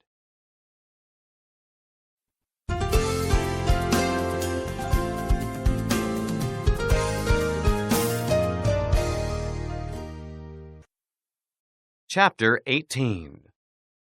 Concerning the way in which princes should keep faith. Everyone admits how praiseworthy it is in a prince to keep faith, and to live with integrity and not with craft. Nevertheless, our experience has been that those princes who have done great things have held good faith of little account, and have known how to circumvent the intellect of men by craft, and in the end have overcome those who have relied on their word. You must know there are two ways of contesting, the one by the law, the other by force. The first method is proper to men, the second to beasts. But because the first is frequently not sufficient, it is necessary to have recourse to the second. Therefore, it is necessary for a prince to understand how to avail himself of the beast and the man. This has been figuratively taught to princes by ancient writers, who describe how Achilles and many other princes of old were given to the centaur Chiron to nurse, who brought them up in his discipline, which means solely that, as they had for a teacher one who has half beast and half man, so it is necessary for a prince to know how to make use of both natures, and that one without the other is not durable. A prince, therefore, being compelled knowingly to adopt the beast, ought to choose the fox and the lion, because the lion cannot defend himself against snares, and the fox cannot defend himself against wolves. Therefore, it is necessary to be a fox to discover the snares, and a lion to terrify the wolves. Those who rely simply on the lion do not understand what they are about. Therefore, a wise lord cannot, nor ought he to, keep faith when such observance may be turned against him, and when the reasons that caused him to pledge it exist no longer. If men were entirely good, this precept would not hold. But because they are bad, and will not keep faith with you, you too are not bound to observe it with them. Nor will there ever be wanting to a prince legitimate reasons to excuse this non-observance. Of this endless modern examples could be given, showing how many treaties and engagements have been made void and of no effect through the faithlessness of princes, and he who has known best how to employ the fox has succeeded best. But it is necessary to know well how to disguise this characteristic, and to be a great pretender and dissembler, and men are so simple and so subject to present necessities that he who seeks to deceive will always find someone will allow himself to be deceived. One recent example I cannot pass over in silence. Alexander VI did nothing else but deceive men, nor ever thought of doing otherwise. And he always found victims, for there never was a man who had greater power in asserting, or who with greater oaths would affirm a thing, yet would observe it less. Nevertheless, his deceits always succeeded according to his wishes, because he well understood this side of mankind. Therefore, it is unnecessary for a prince to have all the good qualities I have enumerated, but it is very necessary to appear to have them. And I shall dare to say this also, that to have them, and always to observe them, is injurious, and that to appear to have them is useful. To appear merciful, faithful, humane, religious, upright, and to be so, but with a mind so framed that should you require not to be so, you may be able and know how to change to the opposite. And you have to understand this, that a prince, especially a new one, cannot observe all those things for which men are esteemed, being often forced in order to maintain the state, to act contrary to fidelity, friendship, humanity, and religion. Therefore, it is necessary for him to have a mind ready to turn itself accordingly, as the winds and variations of fortune force it, yet, as I have said above, not to diverge from the good if he can avoid doing so, but, if compelled, then to know how to set about it. For this reason, a prince ought to take care that he never lets anything slip from his lips that is not replete with the above-named 5 qualities, that he may appear to him who sees and hears him altogether merciful, faithful, humane, upright, and religious. There is nothing more necessary to appear to have than this last quality, inasmuch as men judge generally more by the eye than by the hand, because it belongs to everybody to see you, to few to come in touch with you. Everyone sees what you appear to be. Few really know what you are, and those few dare not oppose themselves to the opinion of the many, who have the majesty of the state to defend them, and in the actions of all men, and especially of princes, which it is not prudent to challenge, one judges by the result. For that reason, let a prince have the credit of conquering and holding his state. The means will always be considered honest, and he will be praised by everybody, because the vulgar are always taken by what a thing seems to be and by what comes of it, and in the world there are only the vulgar, for the few find a place there only when the many have no ground to rest on. One prince of the present time, whom it is not well to name, never preaches anything else but peace and good faith, and to both he is most hostile, and either, if he had kept it, would have deprived him of reputation and kingdom many a time.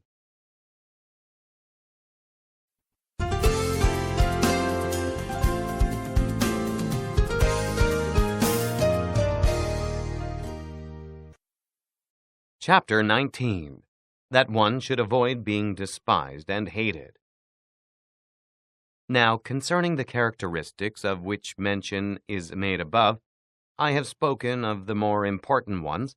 The others I wish to discuss briefly under this generality, that the prince must consider, as has been in part said before, how to avoid those things which will make him hated or contemptible. And as often as he shall have succeeded, he will have fulfilled his part, and he need not fear any danger in other reproaches. It makes him hated above all things, as I have said, to be rapacious, and to be a violator of the property and women of his subjects, from both of which he must abstain. And when neither their property nor their honor is touched, the majority of men live content, and he has only to contend with the ambition of a few, whom he can curb with ease in many ways. It makes him contemptible to be considered fickle, frivolous, effeminate, mean-spirited, irresolute, from all of which a prince should guard himself as from a rock, and he should endeavor to show in his actions greatness, courage, gravity, and fortitude. And in his private dealings with his subjects, let him show that his judgments are irrevocable, and maintain himself in such reputation that no one can hope either to deceive him or to get round him. That prince is highly esteemed who conveys this impression of himself, and he who is highly esteemed is not easily conspired against, for, provided it is well known that he is an excellent man and revered by his people, he can only be attacked with difficulty. For this reason, a prince ought to have two fears, one from within, on account of his subjects, the other from without, on account of external powers. From the latter, he is defended by being well armed and having good allies, and if he is well armed, he will have good friends, and affairs will always remain quiet within when they are quiet without, unless they should have been already disturbed by conspiracy. And even should affairs outside be disturbed, if he has carried out his preparations and has lived as I have said, as long as he does not despair, he will resist every attack, as I said, Nabis the Spartan did. But concerning his subjects, when affairs outside are disturbed, he has only to fear that they will conspire secretly, from which a prince can easily secure himself by avoiding being hated and despised, and by keeping the people satisfied with him, which it is most necessary for him to accomplish, as I said above at length. And one of the most efficacious remedies that a prince can have against conspiracies is not to be hated and despised by the people, for he who conspires against a prince always expects to please them by his removal, but when the conspirator can only look forward to offending them, he will not have the courage to take such a course, for the difficulties that confront a conspirator are infinite. And as experience shows, many have been the conspiracies, but few have been successful, because he who conspires cannot act alone, nor can he take a companion except from those whom he believes to be malcontents. And as soon as you have opened your mind to a malcontent, you have given him the material with which to content himself. For by denouncing you, he can look for every advantage, so that, seeing the gain from this course to be assured, and seeing the other to be doubtful and full of dangers, he must be a very rare friend, or a thoroughly obstinate enemy of the prince, to keep faith with you. And to reduce the matter into a small compass, I say that, on the side of the conspirator, there is nothing but fear, jealousy, prospect of punishment to terrify him, but on the side of the prince there is the majesty of the principality, the laws, the protection of friends, and the state to defend him. So that, adding to all these things the popular goodwill, it is impossible that anyone should be so rash as to conspire. For whereas, in general, the conspirator has to fear before the execution of his plot, in this case, he has also to fear the sequel to the crime, because on account of it he has the people for an enemy, and thus cannot hope for any escape. Endless examples could be given on this subject, but I will be content with one, brought to pass within the memory of our fathers. Messer Annibale Bentivogli, who is Prince of Bologna, grandfather of the present Annibale, having been murdered by the Canesci, who had conspired against him, not one of his family survived, but Messer Giovanni, who was in childhood. Immediately after his assassination, the people rose and murdered all the Canesci. This sprung from the popular goodwill which the house of Bentivogli enjoyed in those days in Bologna, which was so great that, although none remained there after the death of Annibale, who was able to rule the state, the Bolognese, having information that there was one of the Bentivogli family in Florence, who up to that time had been considered the son of a blacksmith, sent to Florence for him and gave him the government of their city, and it was ruled by him until Messer Giovanni came in due course to the government. For this reason I consider that a prince ought to reckon conspiracies of little account when his people hold him in esteem, but when it is hostile to him, and bears hatred towards him, he ought to fear everything and everybody, and well-ordered states and wise princes have taken every care not to drive the nobles to desperation, and to keep the people satisfied and contented, for this is one of the most important objects a prince can have. Among the best ordered and governed kingdoms of our times is France, and in it are found many good institutions on which depend the liberty and security of the king. Of these, the first is the Parliament and its authority, because he who founded the kingdom, knowing the ambition of the nobility and their boldness, considered that a bit to their mouths would be necessary to hold them in, and, on the other side, knowing the hatred of the people, founded in fear, against the nobles, he wished to protect them, yet he was not anxious for this to be the particular care of the king. Therefore, to take away the reproach which he would be liable to from the nobles for favoring the people, and from the people for favoring the nobles, he set up an arbiter, who should be one who could beat down the great and favor the lesser, without reproach to the king. Neither could you have a better or a more prudent arrangement, or a greater source of security to the king and kingdom. From this one can draw another important conclusion, that princes ought to leave affairs of reproach to the management of others, and keep those of grace in their own hands. And further, I consider that a prince ought to cherish the nobles, but not so as to make himself hated by the people. It may appear, perhaps, to some who have examined the lives and deaths of the Roman emperors, that many of them would be an example contrary to my opinion, seeing that some of them lived nobly and showed great qualities of soul. Nevertheless, they have lost their empire, or have been killed by subjects who have conspired against them. Wishing, therefore, to answer these objections, I will recall the characters of some of the emperors, and will show that the causes of their ruin were not different to those alleged by me. At the same time, I will only submit for consideration those things that are noteworthy to him who studies the affairs of those times. It seems to me sufficient to take all those emperors who succeeded to the empire, from Marcus the philosopher down to Maximinus. They were Marcus and his son Commodus, Pertinax, Julian, Severus and his son Antoninus, Caracalla, Macrinus, Heliogabalus, Alexander, and Maximinus. There is first to note that, whereas in other principalities, the ambition of the nobles and the insolence of the people only have to be contended with, the Roman emperors had a third difficulty in having to put up with the cruelty and avarice of their soldiers, a matter so beset with difficulties that it was the ruin of many.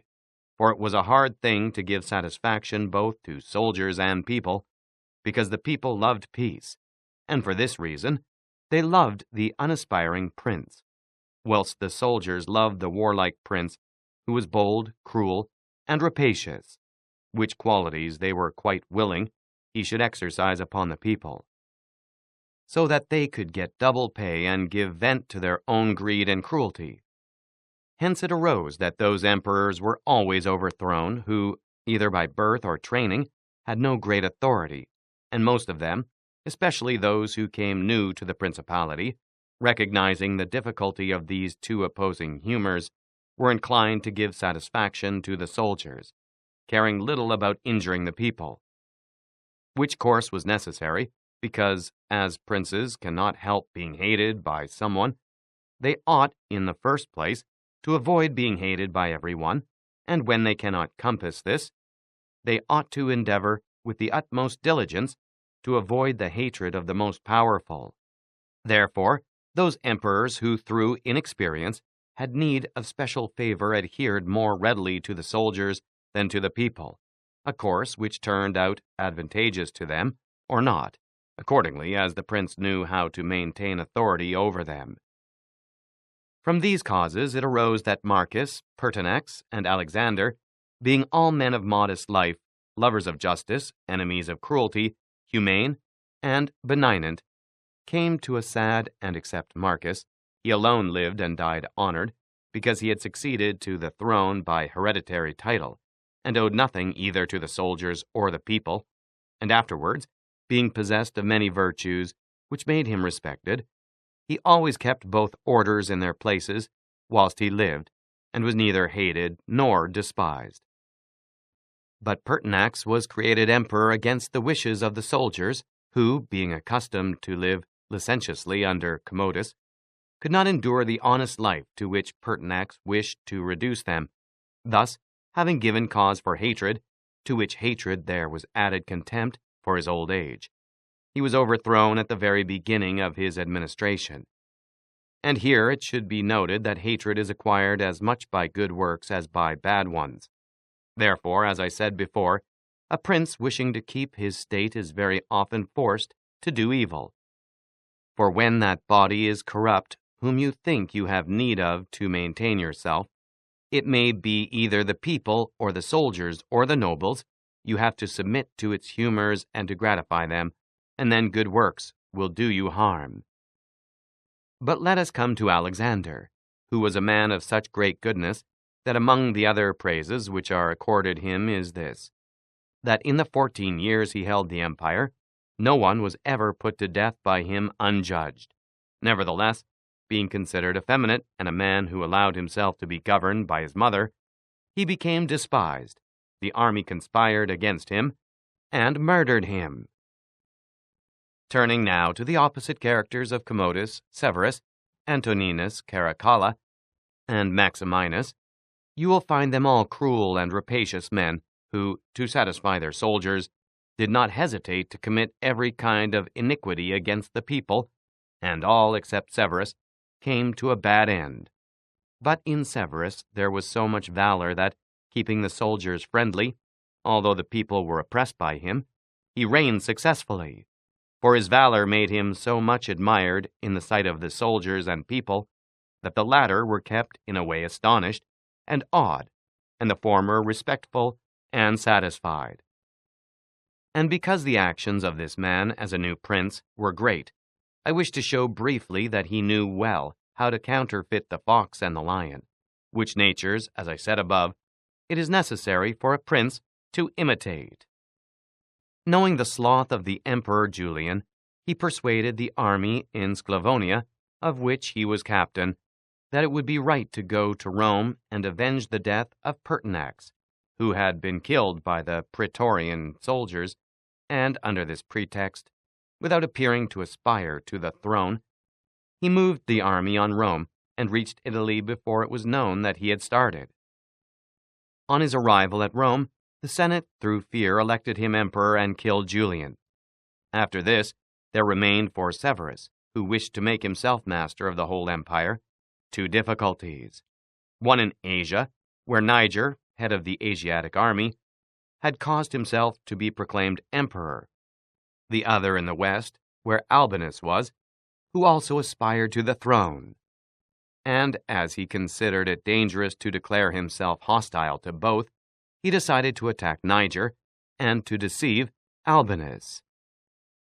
To the latter he wrote that, being elected emperor by the Senate, he was willing to share that dignity with him and sent him the title of Caesar, and, moreover, that the Senate had made Albinus his colleague, which things were accepted by Albinus as true. But after Severus had conquered and killed Niger and settled Oriental affairs, he returned to Rome and complained to the Senate that Albinus, little recognizing the benefits that he had received from him, had by treachery sought to murder him, and for this ingratitude he was compelled to punish him.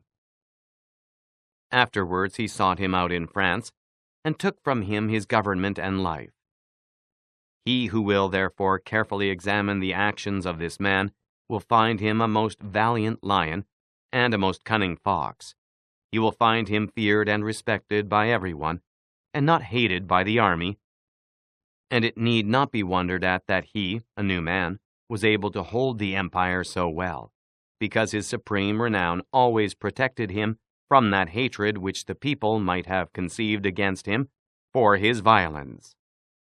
But his son Antoninus was a most eminent man, and had very excellent qualities, which made him admirable in the sight of the people, and acceptable to the soldiers, for he was a warlike man, most enduring of fatigue, a despiser of all delicate food and other luxuries, which caused him to be beloved by the armies. Nevertheless, his ferocity and cruelties were so great and so unheard of that, after endless single murders, he killed a large number of the people of Rome and all those of Alexandria. He became hated by the whole world, and also feared by those he had around him, to such an extent that he was murdered in the midst of his army by a centurion. And here it must be noted that such like deaths, which are deliberately inflicted with a resolved and desperate courage, cannot be avoided by princes, because any one who does not fear to die can inflict them. But a prince may fear them the less because they are very rare. He has only to be careful not to do any grave injury to those whom he employs or has around him in the service of the state.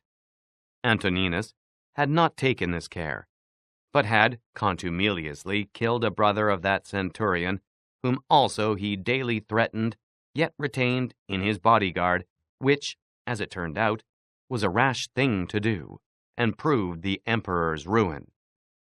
But let us come to Commodus, to whom it should have been very easy to hold the empire, for being the son of Marcus, he had inherited it, and he had only to follow in the footsteps of his father to please his people and soldiers.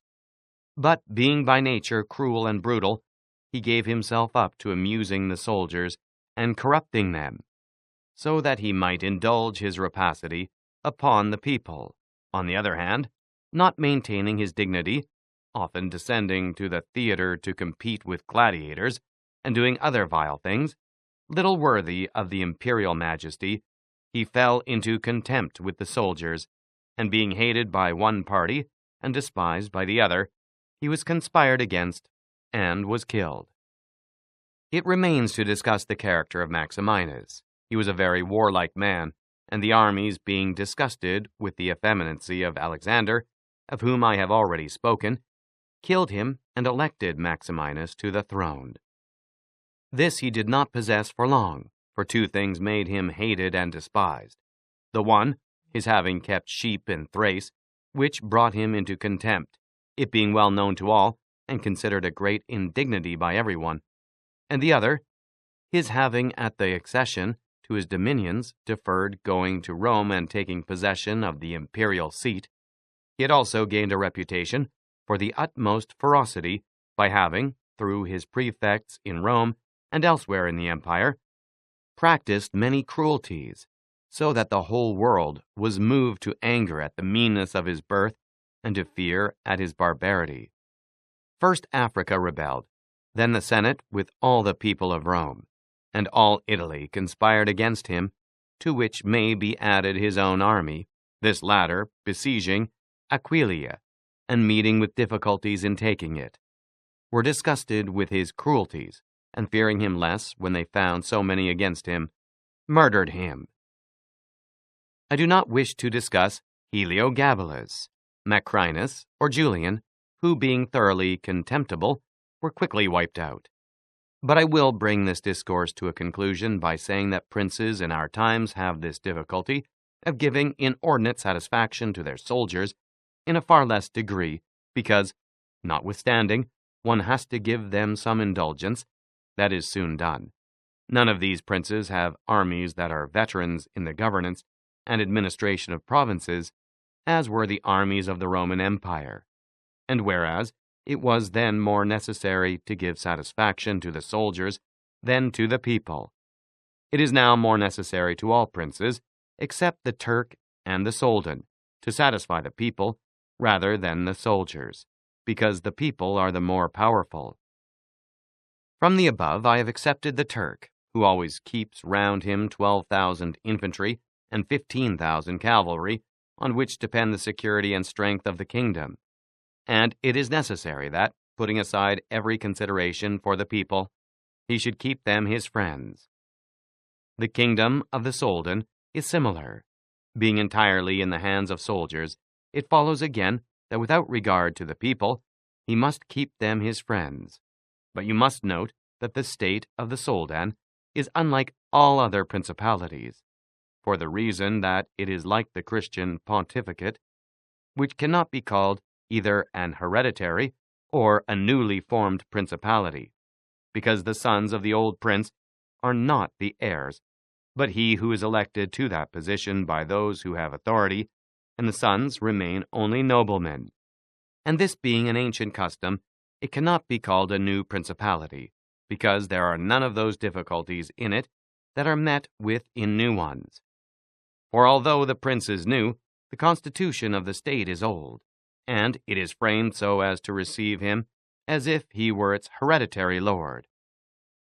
But returning to the subject of our discourse, I say that whoever will consider it will acknowledge that either hatred or contempt has been fatal to the above-named emperors, and it will be recognized also how it happened that a number of them, acting in one way and a number in another, only one in each way came to a happy end, and the rest to unhappy ones. Because it would have been useless and dangerous for Pertinax and Alexander, being new princes, to imitate Marcus, who was heir to the principality, and likewise it would have been utterly destructive to Caracalla, Commodus, and Maximinus to have imitated Severus, they not having sufficient valor to enable them to tread in his footsteps. Therefore, a prince new to the principality cannot imitate the actions of Marcus, nor again is it necessary to follow those of Severus, but he ought to take from Severus those parts which are necessary to found his state, and from Marcus those which are proper and glorious, to keep a state that may already be stable and firm.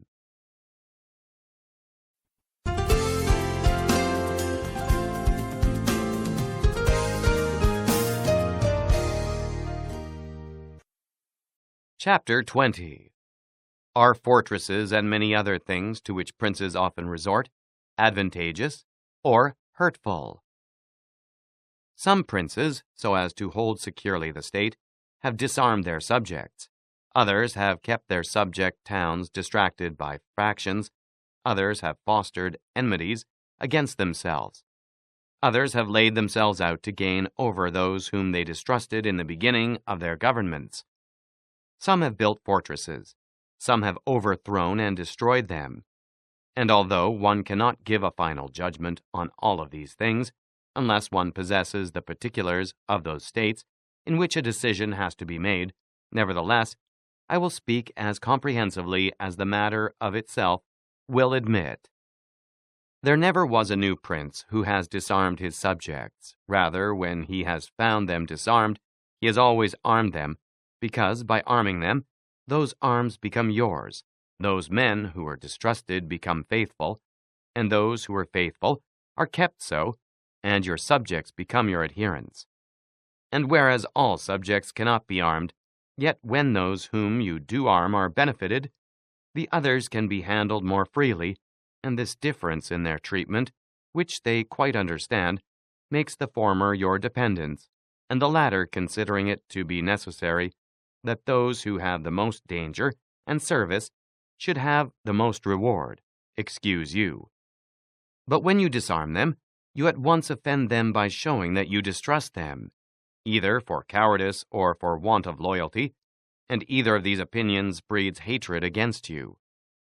And because you cannot remain unarmed, it follows that you turn to mercenaries, which are of the character already shown.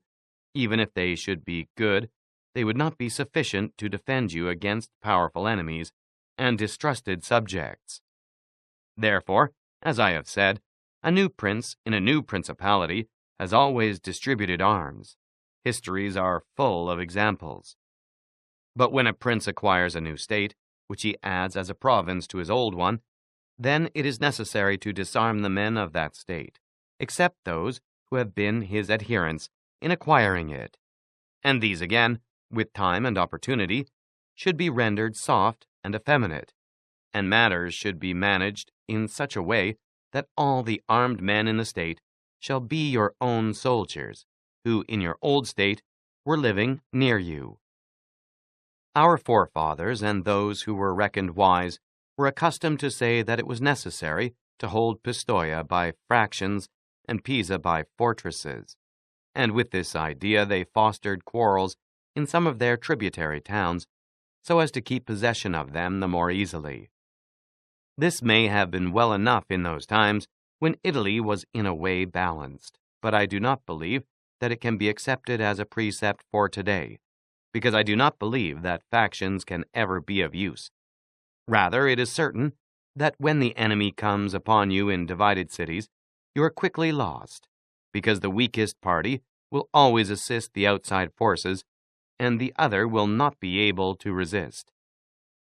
The Venetians, moved, as I believe, by the above reasons, fostered the Guelph and Ghibelline factions in their tributary cities, and although they never allowed them to come to bloodshed, yet they nursed these disputes amongst them so that the citizens, distracted by their differences, should not unite against them, which, as we saw, did not afterwards turn out as expected, because, after the rout at Vaila, one party at once took courage and seized the state. Such methods argue, therefore, weakness in the prince, because these factions will never be permitted in a vigorous principality. Such methods for enabling one the more easily to manage subjects are only useful in times of peace, but if war comes, this policy proves fallacious. Without doubt, princes become great when they overcome the difficulties and obstacles by which they are confronted, and therefore fortune, especially when she desires to make a new prince great, who has a greater necessity to earn renown than an hereditary one, causes enemies to arise and form designs against him, in order that he may have the opportunity of overcoming them, and by them to mount higher, as by a ladder, which his enemies have raised. For this reason, many consider that a wise prince, when he has the opportunity, ought with craft to foster some animosity against himself, so that, having crushed it, his renown may rise higher. Princes, especially new ones, have found more fidelity and assistance in those men who in the beginning of their rule were distrusted than among those who in the beginning were trusted. Pandolfo Petrucci, Prince of Siena, ruled his state more by those who had been distrusted than by others. But on this question, one cannot speak generally, for it varies so much with the individual.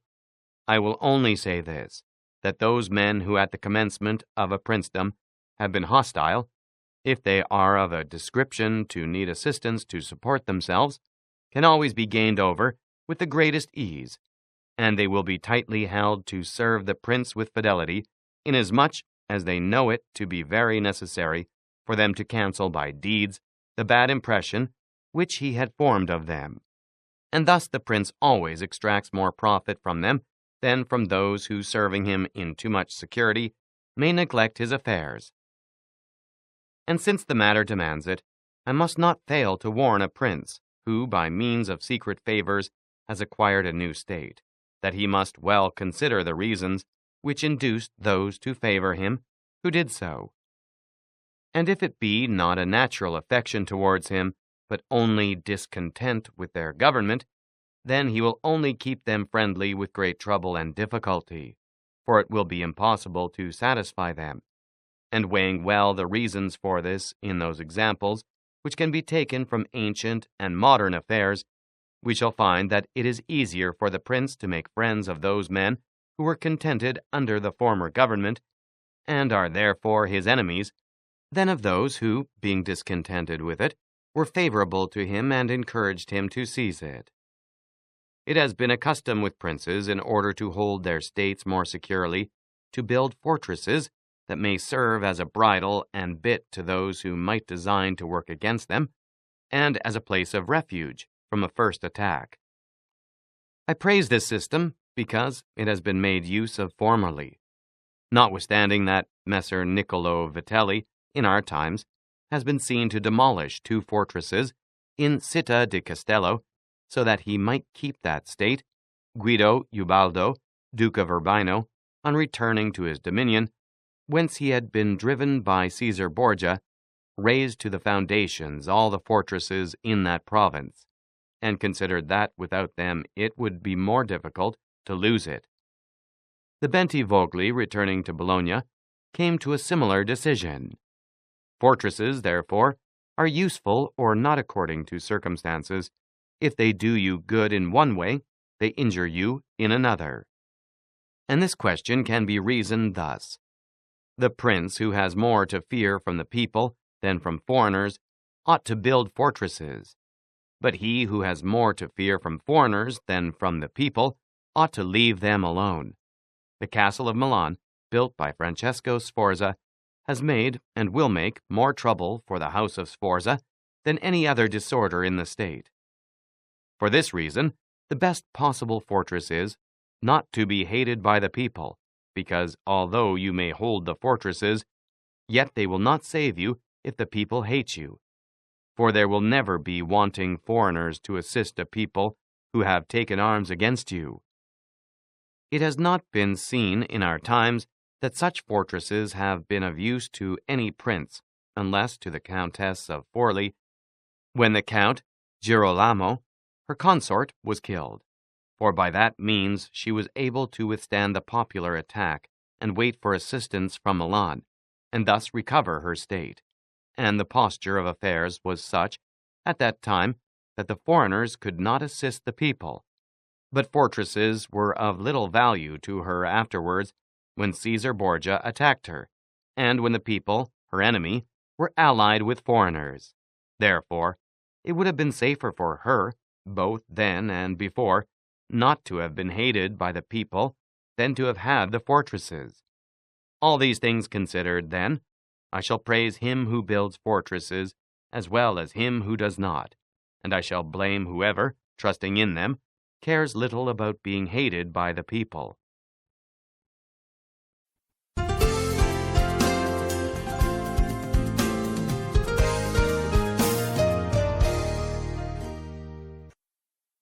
Chapter 21.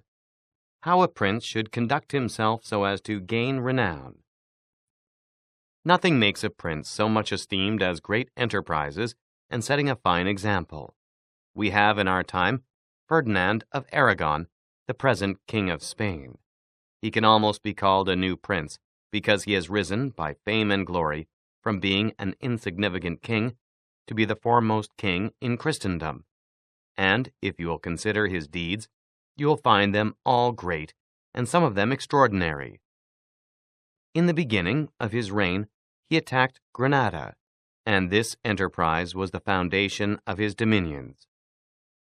He did this quietly at first and without any fear of hindrance, for he held the minds of the barons of Castile occupied in thinking of the war and not anticipating any innovations.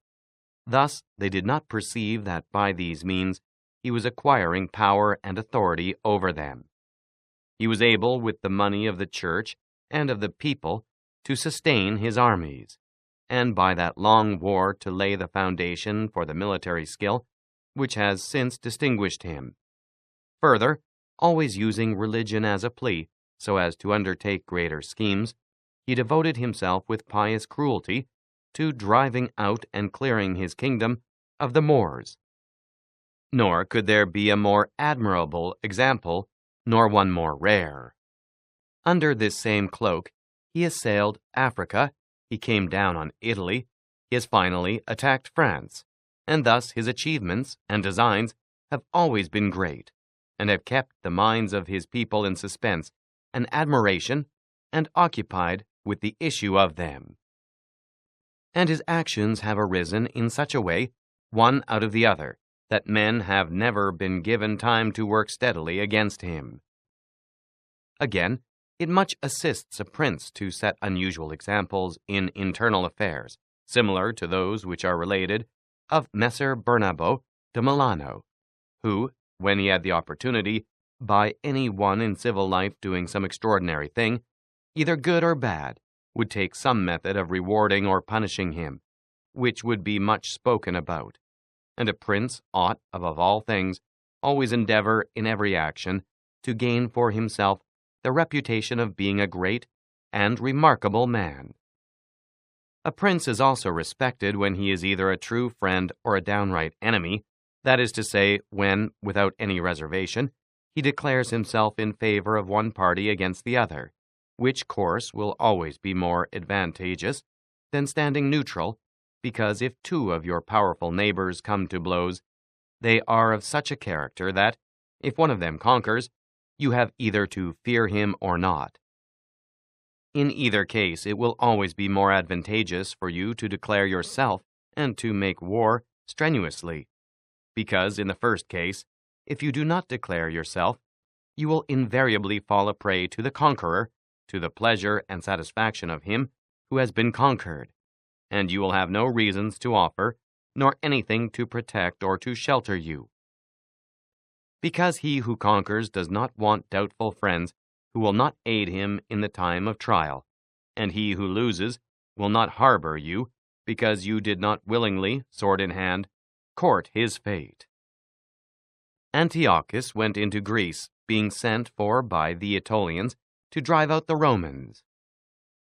He sent envoys to the Achaeans, who were friends of the Romans, exhorting them to remain neutral, and, on the other hand, the Romans urged them to take up arms.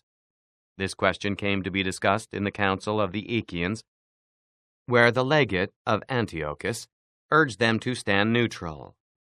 To this the Roman legate answered, "As for that which has been said, that it is better and more advantageous for your state not to interfere in our war, nothing can be more erroneous, because by not interfering, you will be left, without favor or consideration, the guerdon of the conqueror. Thus it will always happen that he who is not your friend will demand your neutrality, whilst he who is your friend will entreat you to declare yourself with arms.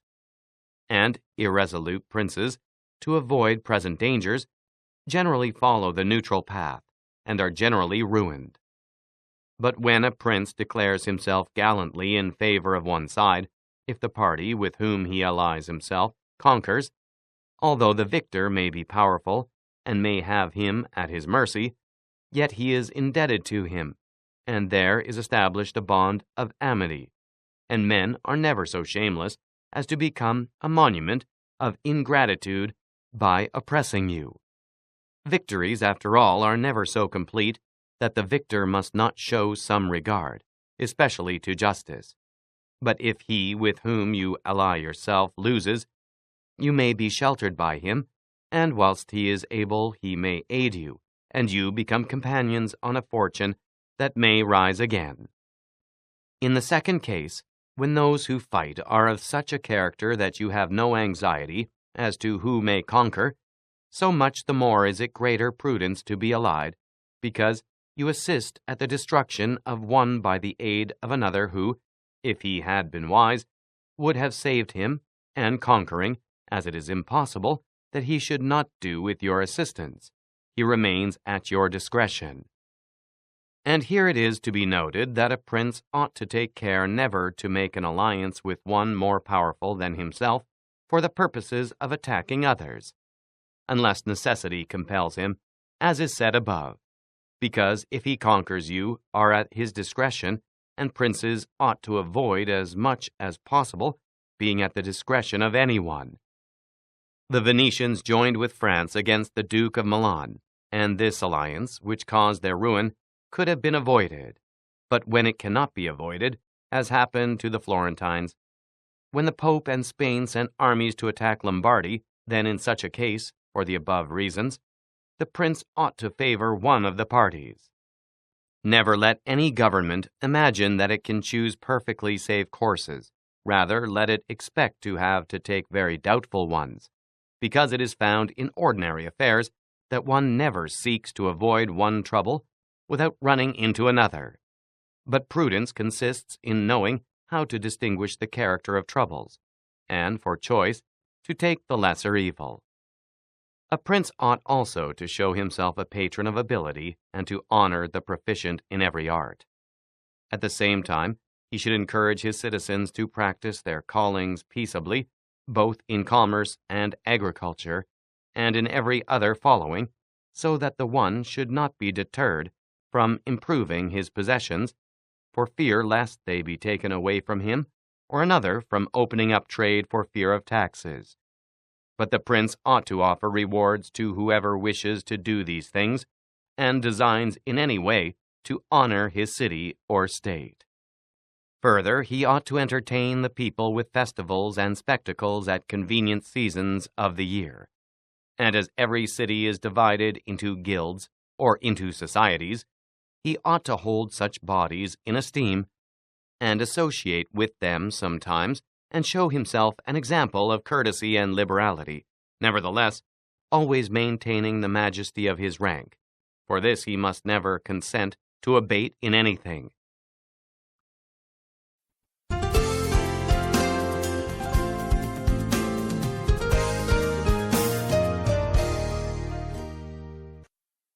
Chapter 22. Concerning the Secretaries of Princes. The choice of servants is of no little importance to a prince, and they are good or not according to the discrimination of the prince. And the first opinion which one forms of a prince and of his understanding is by observing the men he has around him, and when they are capable and faithful, he may always be considered wise, because he has known how to recognize the capable and to keep them faithful. But when they are otherwise, one cannot form a good opinion of him, for the prime error which he made was in choosing them. There were none who knew Messer Antonio da Fanafro as the servant of Pandolfo Petrucci, Prince of Siena, who would not consider Pandolfo to be a very clever man in having Vanafro for his servant. Because there are three classes of intellects, one which comprehends by itself, another who appreciates what others comprehended, and a third which neither comprehends by itself nor by the showing of others. The first is the most excellent, the second is good, the third is useless. Therefore it follows necessarily that, if Pandolfo was not in the first rank, he was in the second. For whenever one has judgment, to know good and bad when it is said and done, although he himself may not have the initiative, yet he can recognize the good and the bad in his servant, and the one he can praise and the other correct. Thus the servant cannot hope to deceive him, and is kept honest. But to enable a prince to form an opinion of his servant, there is one test which never fails. When you see the servant thinking more of his own interests than of yours, and seeking inwardly his own profit in everything, such a man will never make a good servant, nor will you ever be able to trust him, because he who has the state of another in his hands ought never to think of himself, but always of his prince, and never pay any attention to matters in which the prince is not concerned. On the other hand, to keep his servant honest, the prince ought to study him, honoring him, enriching him, doing him kindnesses, sharing with him the honors and cares, and at the same time let him see that he cannot stand alone, so that many honors may not make him desire more, many riches make him wish for more, and that many cares may make him dread chances. When, therefore, servants and princes toward servants are thus disposed, they can trust each other. But when it is otherwise, the end will always be disastrous for either one or the other.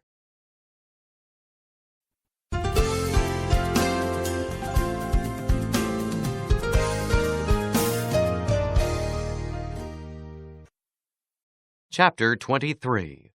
How Flatterers Should Be Avoided. I do not wish to leave out an important branch of this subject, for it is a danger from which princes are with difficulty preserved, unless they are very careful and discriminating.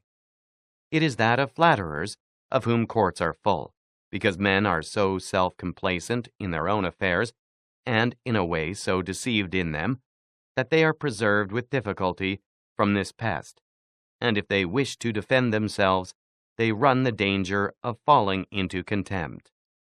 Because there is no other way of guarding oneself from flatterers, except letting men understand that to tell you the truth does not offend you, but when everyone may tell you the truth, respect for you abates. Therefore, a wise prince ought to hold a third course by choosing the wise men in his state, and giving to them only the liberty of speaking the truth to him, and then only of those things of which he inquires, and of none others. But he ought to question them upon everything, and listen to their opinions, and afterwards form his own conclusions. With these counselors, separately and collectively, he ought to carry himself in such a way that each of them should know that the more freely he shall speak, the more he shall be preferred. Outside of these, he should listen to no one, pursue the thing resolved on, and be steadfast in his resolutions. He who does otherwise is either overthrown by flatterers, or is so often changed by varying opinions that he falls into contempt. I wish on this subject to adduce a modern example. Fra Luca, the man of affairs to Maximilian, the present emperor, speaking of his majesty, said, "He consulted with no one, yet never got his own way in anything." This arose because of his following a practice the opposite to the above. For the emperor is a secretive man, he does not communicate his designs to anyone, nor does he receive opinions on them. But as in carrying them into effect they become revealed and known, they are at once obstructed by those men whom he has around him, and he, being pliant, is diverted from them. Hence it allows that those things he does one day he undoes the next, and no one ever understands what he wishes or intends to do, and no one can rely on his resolutions. A prince, therefore, ought always to take counsel, but only when he wishes, and not when others wish. He ought rather to discourage everyone from offering advice unless he asks it. But, however, he ought to be a constant inquirer, and afterwards a patient listener concerning the things of which he inquired. Also, on learning that anyone, on any consideration, has not told him the truth, he should let his anger be felt. And if there are some who think that a prince who conveys an impression of his wisdom is not so through his own ability, but through the good advisers that he has around him, beyond doubt they are deceived, because this is an axiom which never fails, that a prince who is not wise himself will never take good advice, unless by chance he has yielded his affairs entirely to one person who happens to be a very prudent man. In this case, indeed, he may be well governed, but it would not be for long, because such a governor would, in a short time, take away his state from him. But if a prince who is inexperienced should take counsel from more than one, he will never get united counsels, nor will he know how to unite them. Each of the counselors will think of his own interests, and the prince will not know how to control them or to see through them, and they are not to be found otherwise. Because men will always prove untrue to you unless they are kept honest by constraint. Therefore, it must be inferred that good counsels, whensoever they come, are born of the wisdom of the prince, and not the wisdom of the prince from good counsels.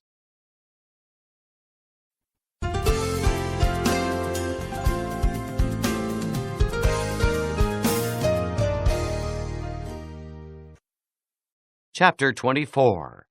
Why the Princes of Italy have lost their states. The previous suggestions, carefully observed, will enable a new prince to appear well established, and render him at once more secure and fixed in the state than if he had been long seated there. For the actions of a new prince are more narrowly observed than those of an hereditary one, and, when they are seen to be able, they gain more men and bind far tighter than ancient blood, because men are attracted more by the present than by the past, and when they find the present good, they enjoy it and seek no further. They will also make the utmost defense of a prince if he fails them, not in other things. Thus it will be a double glory for him to have established a new principality, and adorned and strengthened it with good laws, good arms, good allies, and with a good example. So will it be a double disgrace to him who, born a prince, shall lose his state by want of wisdom. And if those signors are considered who have lost their states in Italy in our times, such as the King of Naples, the Duke of Milan, and others, there will be found in them Firstly, one common defect in regard to arms from the causes which have been discussed at length.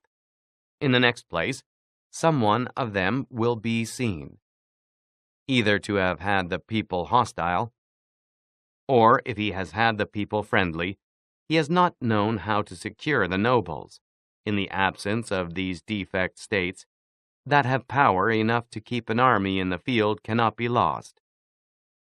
Philip of Macedon, not the father of Alexander the Great, but he who has conquered by Titus Quintius, had not much territory compared to the greatness of the Romans and of Greece who attacked him, yet being a warlike man who knew how to attract the people and secure the nobles, he sustained the war against his enemies for many years, and if in the end he lost the dominion of some cities, nevertheless he retained the kingdom. Therefore do not let our princes accuse fortune for the loss of their principalities after so many years' possession, but rather their own sloth, because in quiet times they never thought there could be a change. It is a common defect in man not to make any provision in the calm against the tempest. And when afterwards the bad times came, they thought of flight and not of defending themselves. And they hoped that the people, disgusted with the insolence of the conquerors, would recall them. This course, when others fail, may be good, but it is very bad to have neglected all other expedients for that, since you would never wish to fall, because you trusted to be able to find someone later on to restore you.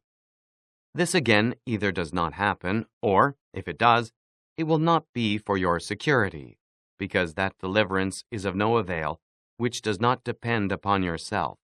Those only are reliable, certain, and durable that depend on yourself and your valor.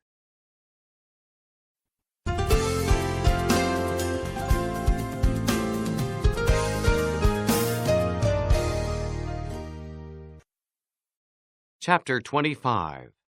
What fortune can effect in human affairs and how to withstand her.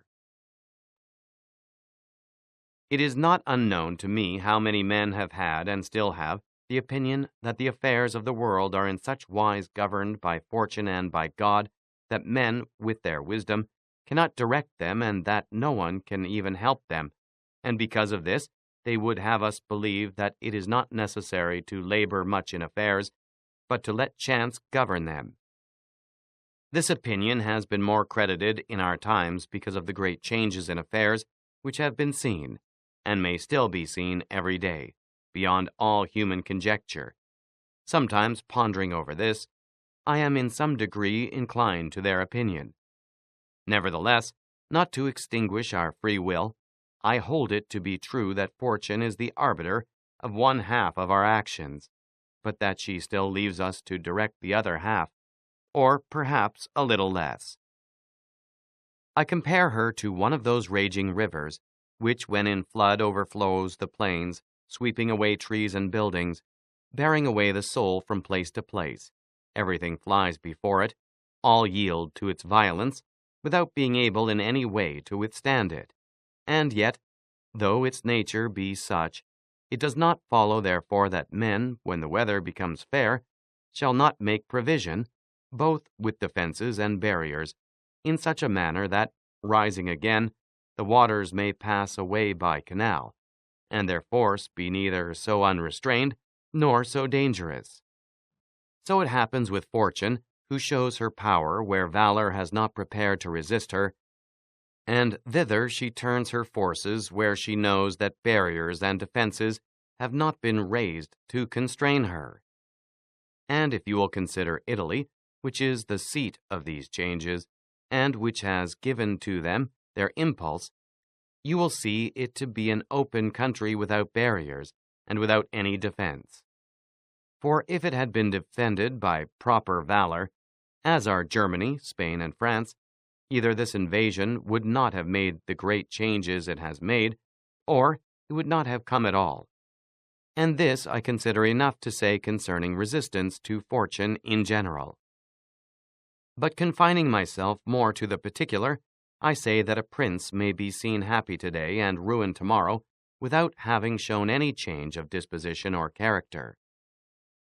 This, I believe, arises firstly from causes that have already been discussed at length, namely, that the prince who relies entirely on fortune is lost when it changes.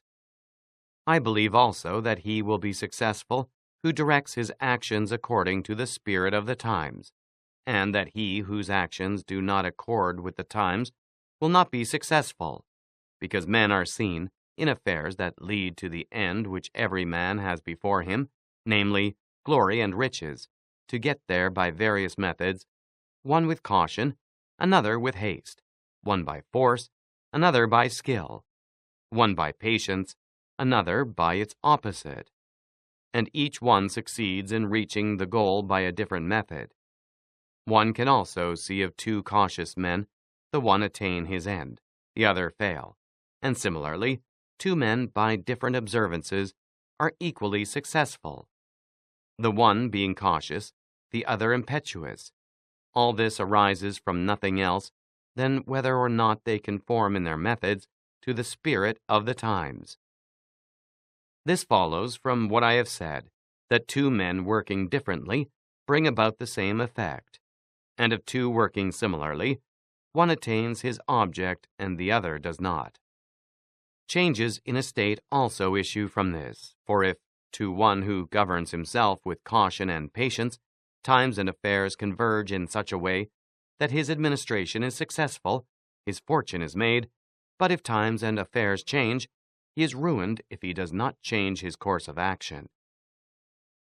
But a man is not often found sufficiently circumspect to know how to accommodate himself to the change, both because he cannot deviate from what nature inclines him to do, and also because, having always prospered by acting in one way, he cannot be persuaded that it is well to leave it. And, therefore, the cautious man, when it is time to turn adventurous, does not know how to do it, hence he is ruined. But had he changed his conduct with the times, fortune would not have changed. Pope Julius II went to work impetuously in all his affairs, and found the times and circumstances conform so well to that line of action that he always met with success. Consider his first enterprise against Bologna, Messer Giovanni Bentivogli being still alive. The Venetians were not agreeable to it, nor was the King of Spain, and he had the enterprise still under discussion with the King of France. Nevertheless, he personally entered upon the expedition with his accustomed boldness and energy, a move which made Spain and the Venetians stand irresolute and passive, the latter from fear, the former from desire to recover the kingdom of Naples. On the other hand, he drew after him the King of France, because that king, having observed the movement, and desiring to make the Pope his friend so as to humble the Venetians, found it impossible to refuse him. Therefore Julius with his impetuous action accomplished what no other pontiff, with simple human wisdom, could have done. For if he had waited in Rome until he could get away, with his plans arranged and everything fixed, as any other pontiff would have done, he would never have succeeded. Because the King of France would have made 1,000 excuses, and the others would have raised 1,000 fears. I will leave his other actions alone, as they were all alike, and they all succeeded, for the shortness of his life did not let him experience the contrary, but if circumstances had arisen which required him to go cautiously, his ruin would have followed, because he would never have deviated from those ways to which nature inclined him. I conclude, therefore, that, fortune being changeful and mankind steadfast in their ways, so long as the two are in agreement, men are successful, but unsuccessful when they fall out. For my part, I consider that it is better to be adventurous than cautious, because fortune is a woman, and if you wish to keep her under, it is necessary to beat and ill-use her, and it is seen that she allows herself to be mastered by the adventurous rather than by those who go to work more coldly. She is, therefore, always womanlike, a lover of young men, because they are less cautious, more violent, and with more audacity command her.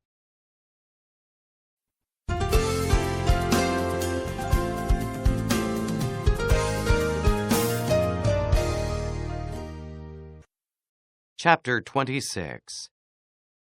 An exhortation to liberate Italy from the barbarians. Having carefully considered the subject of the above discourses, and wondering within myself whether the present times were propitious to a new prince, and whether there were elements that would give an opportunity to a wise and virtuous one to introduce a new order of things which would do honor to him and good to the people of this country, it appears to me that so many things concur to favor a new prince that I never knew a time more fit than the present.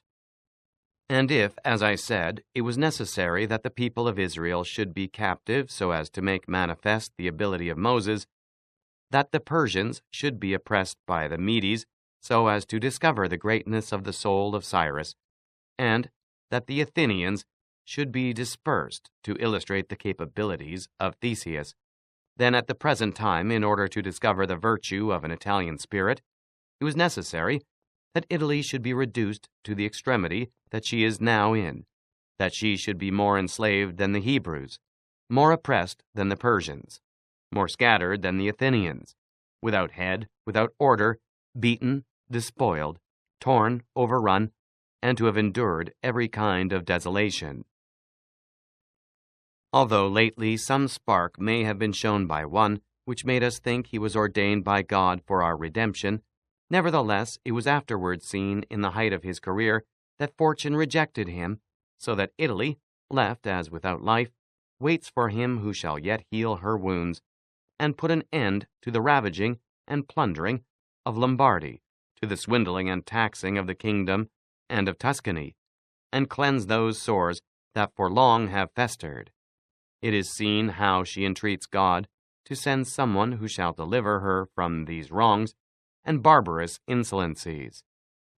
It is seen also that she is ready and willing to follow a banner if only someone will raise it. Nor is there to be seen at present one in whom she can place more hope than in your illustrious house, with its valor and fortune, favored by God and by the church of which it is now the chief, and which could be made the head of this redemption. This will not be difficult if you will recall to yourself the actions and lives of the men I have named. And although they were great and wonderful men, yet they were men, and each one of them had no more opportunity than the present offers. For their enterprises were neither more just nor easier than this, nor was God more their friend than he is yours. With us there is great justice, because that war is just which is necessary, and arms are hallowed, when there is no other hope but in them. Here there is the greatest willingness, and where the willingness is great, the difficulties cannot be great, if you will only follow those men to whom I have directed your attention. Further than this, how extraordinarily the ways of God have been manifested beyond example. The sea is divided, a cloud has led the way, the rock has poured forth water, it has rained manna. Everything has contributed to your greatness. You ought to do the rest. God is not willing to do everything, and thus take away our free will and that share of glory which belongs to us. And it is not to be wondered at if none of the above-named Italians have been able to accomplish all that is expected from your illustrious house, and if in so many revolutions in Italy, and in so many campaigns, it has always appeared as if military virtue were exhausted. This has happened because the old order of things was not good, and none of us have known how to find a new one. And nothing honors a man more than to establish new laws and new ordinances when he himself was newly risen. Such things, when they are well-founded and dignified, will make him revered and admired. And in Italy there are not wanting opportunities to bring such into use in every form. Here there is great valor in the limbs, whilst it fails in the head. Look attentively at the duels and the hand-to-hand combats, how superior the Italians are in strength, dexterity, and subtlety. But when it comes to armies, they do not bear comparison, and this springs entirely from the insufficiency of their leaders, since those who are capable are not obedient, and each one seems to himself to know, there having never been any one so distinguished above the rest, either by valor or fortune, that others would yield to him. Hence it is that for so long a time, and during so much fighting in the past 20 years, whenever there has been an army wholly Italian, it has always given a poor account of itself. The first witness to this is Il Taro, afterwards Alessandria, Capua, Genoa, Vaila, Bologna, Mestre. If, therefore, your illustrious house wishes to follow these remarkable men who have redeemed their country, it is necessary, before all things, as a true foundation for every enterprise, to be provided with your own forces, because there can be no more faithful, truer, or better soldiers. And although, singly, they are good, altogether they will be much better when they find themselves commanded by their prince, honored by him, and maintained at his expense. Therefore it is necessary to be prepared with such arms, so that you can be defended against foreigners by Italian valor. And although Swiss and Spanish infantry may be considered very formidable, nevertheless there is a defect in both, by reason of which a third order would not only be able to oppose them, but might be relied upon to overthrow them. For the Spaniards cannot resist cavalry, and the Switzers are afraid of infantry whenever they encounter them in close combat. Owing to this, as has been and may again be seen, the Spaniards are unable to resist French cavalry, and the Switzers are overthrown by Spanish infantry. And although a complete proof of this latter cannot be shown, nevertheless, there was some evidence of it at the Battle of Ravenna, when the Spanish infantry were confronted by German battalions, who follow the same tactics as the Swiss. When the Spaniards, by agility of body and with the aid of their shields, got in under the pikes of the Germans and stood out of danger, able to attack, while the Germans stood helpless, and, if the cavalry had not dashed up, all would have been over with them. It is possible, therefore, knowing the defects of both these infantries, to invent a new one, which will resist cavalry, and not be afraid of infantry. This need not create a new order of arms, but a variation upon the old one, and these are the kind of improvements which confer reputation and power upon a new prince. This opportunity, therefore, ought not to be allowed to pass for letting Italy at last see her liberator appear, nor can one express the love with which he would be received in all those provinces which have suffered so much from these foreign scourings. With what thirst for revenge, with what stubborn faith, with what devotion, with what tears, what door would be closed to him? Who would refuse obedience to him? What envy would hinder him? What Italian would refuse him homage? To all of us, this barbarous dominion stinks. Let, therefore, your illustrious house take up this charge with that courage and hope with which all just enterprises are undertaken, so that under its standard our native country may be ennobled, and under its auspices may be verified that saying of Petrarch, Virtu contro al furor, prendere l'arm e fia il combatter corto, che l'antico valor. Negli Italici, car non è ancor morto. Virtue against fury shall advance the fight, and, if the combat soon shall put to flight, for the old Roman valor is not dead, nor the Italians' breasts extinguished. Edward Dacre, 1640.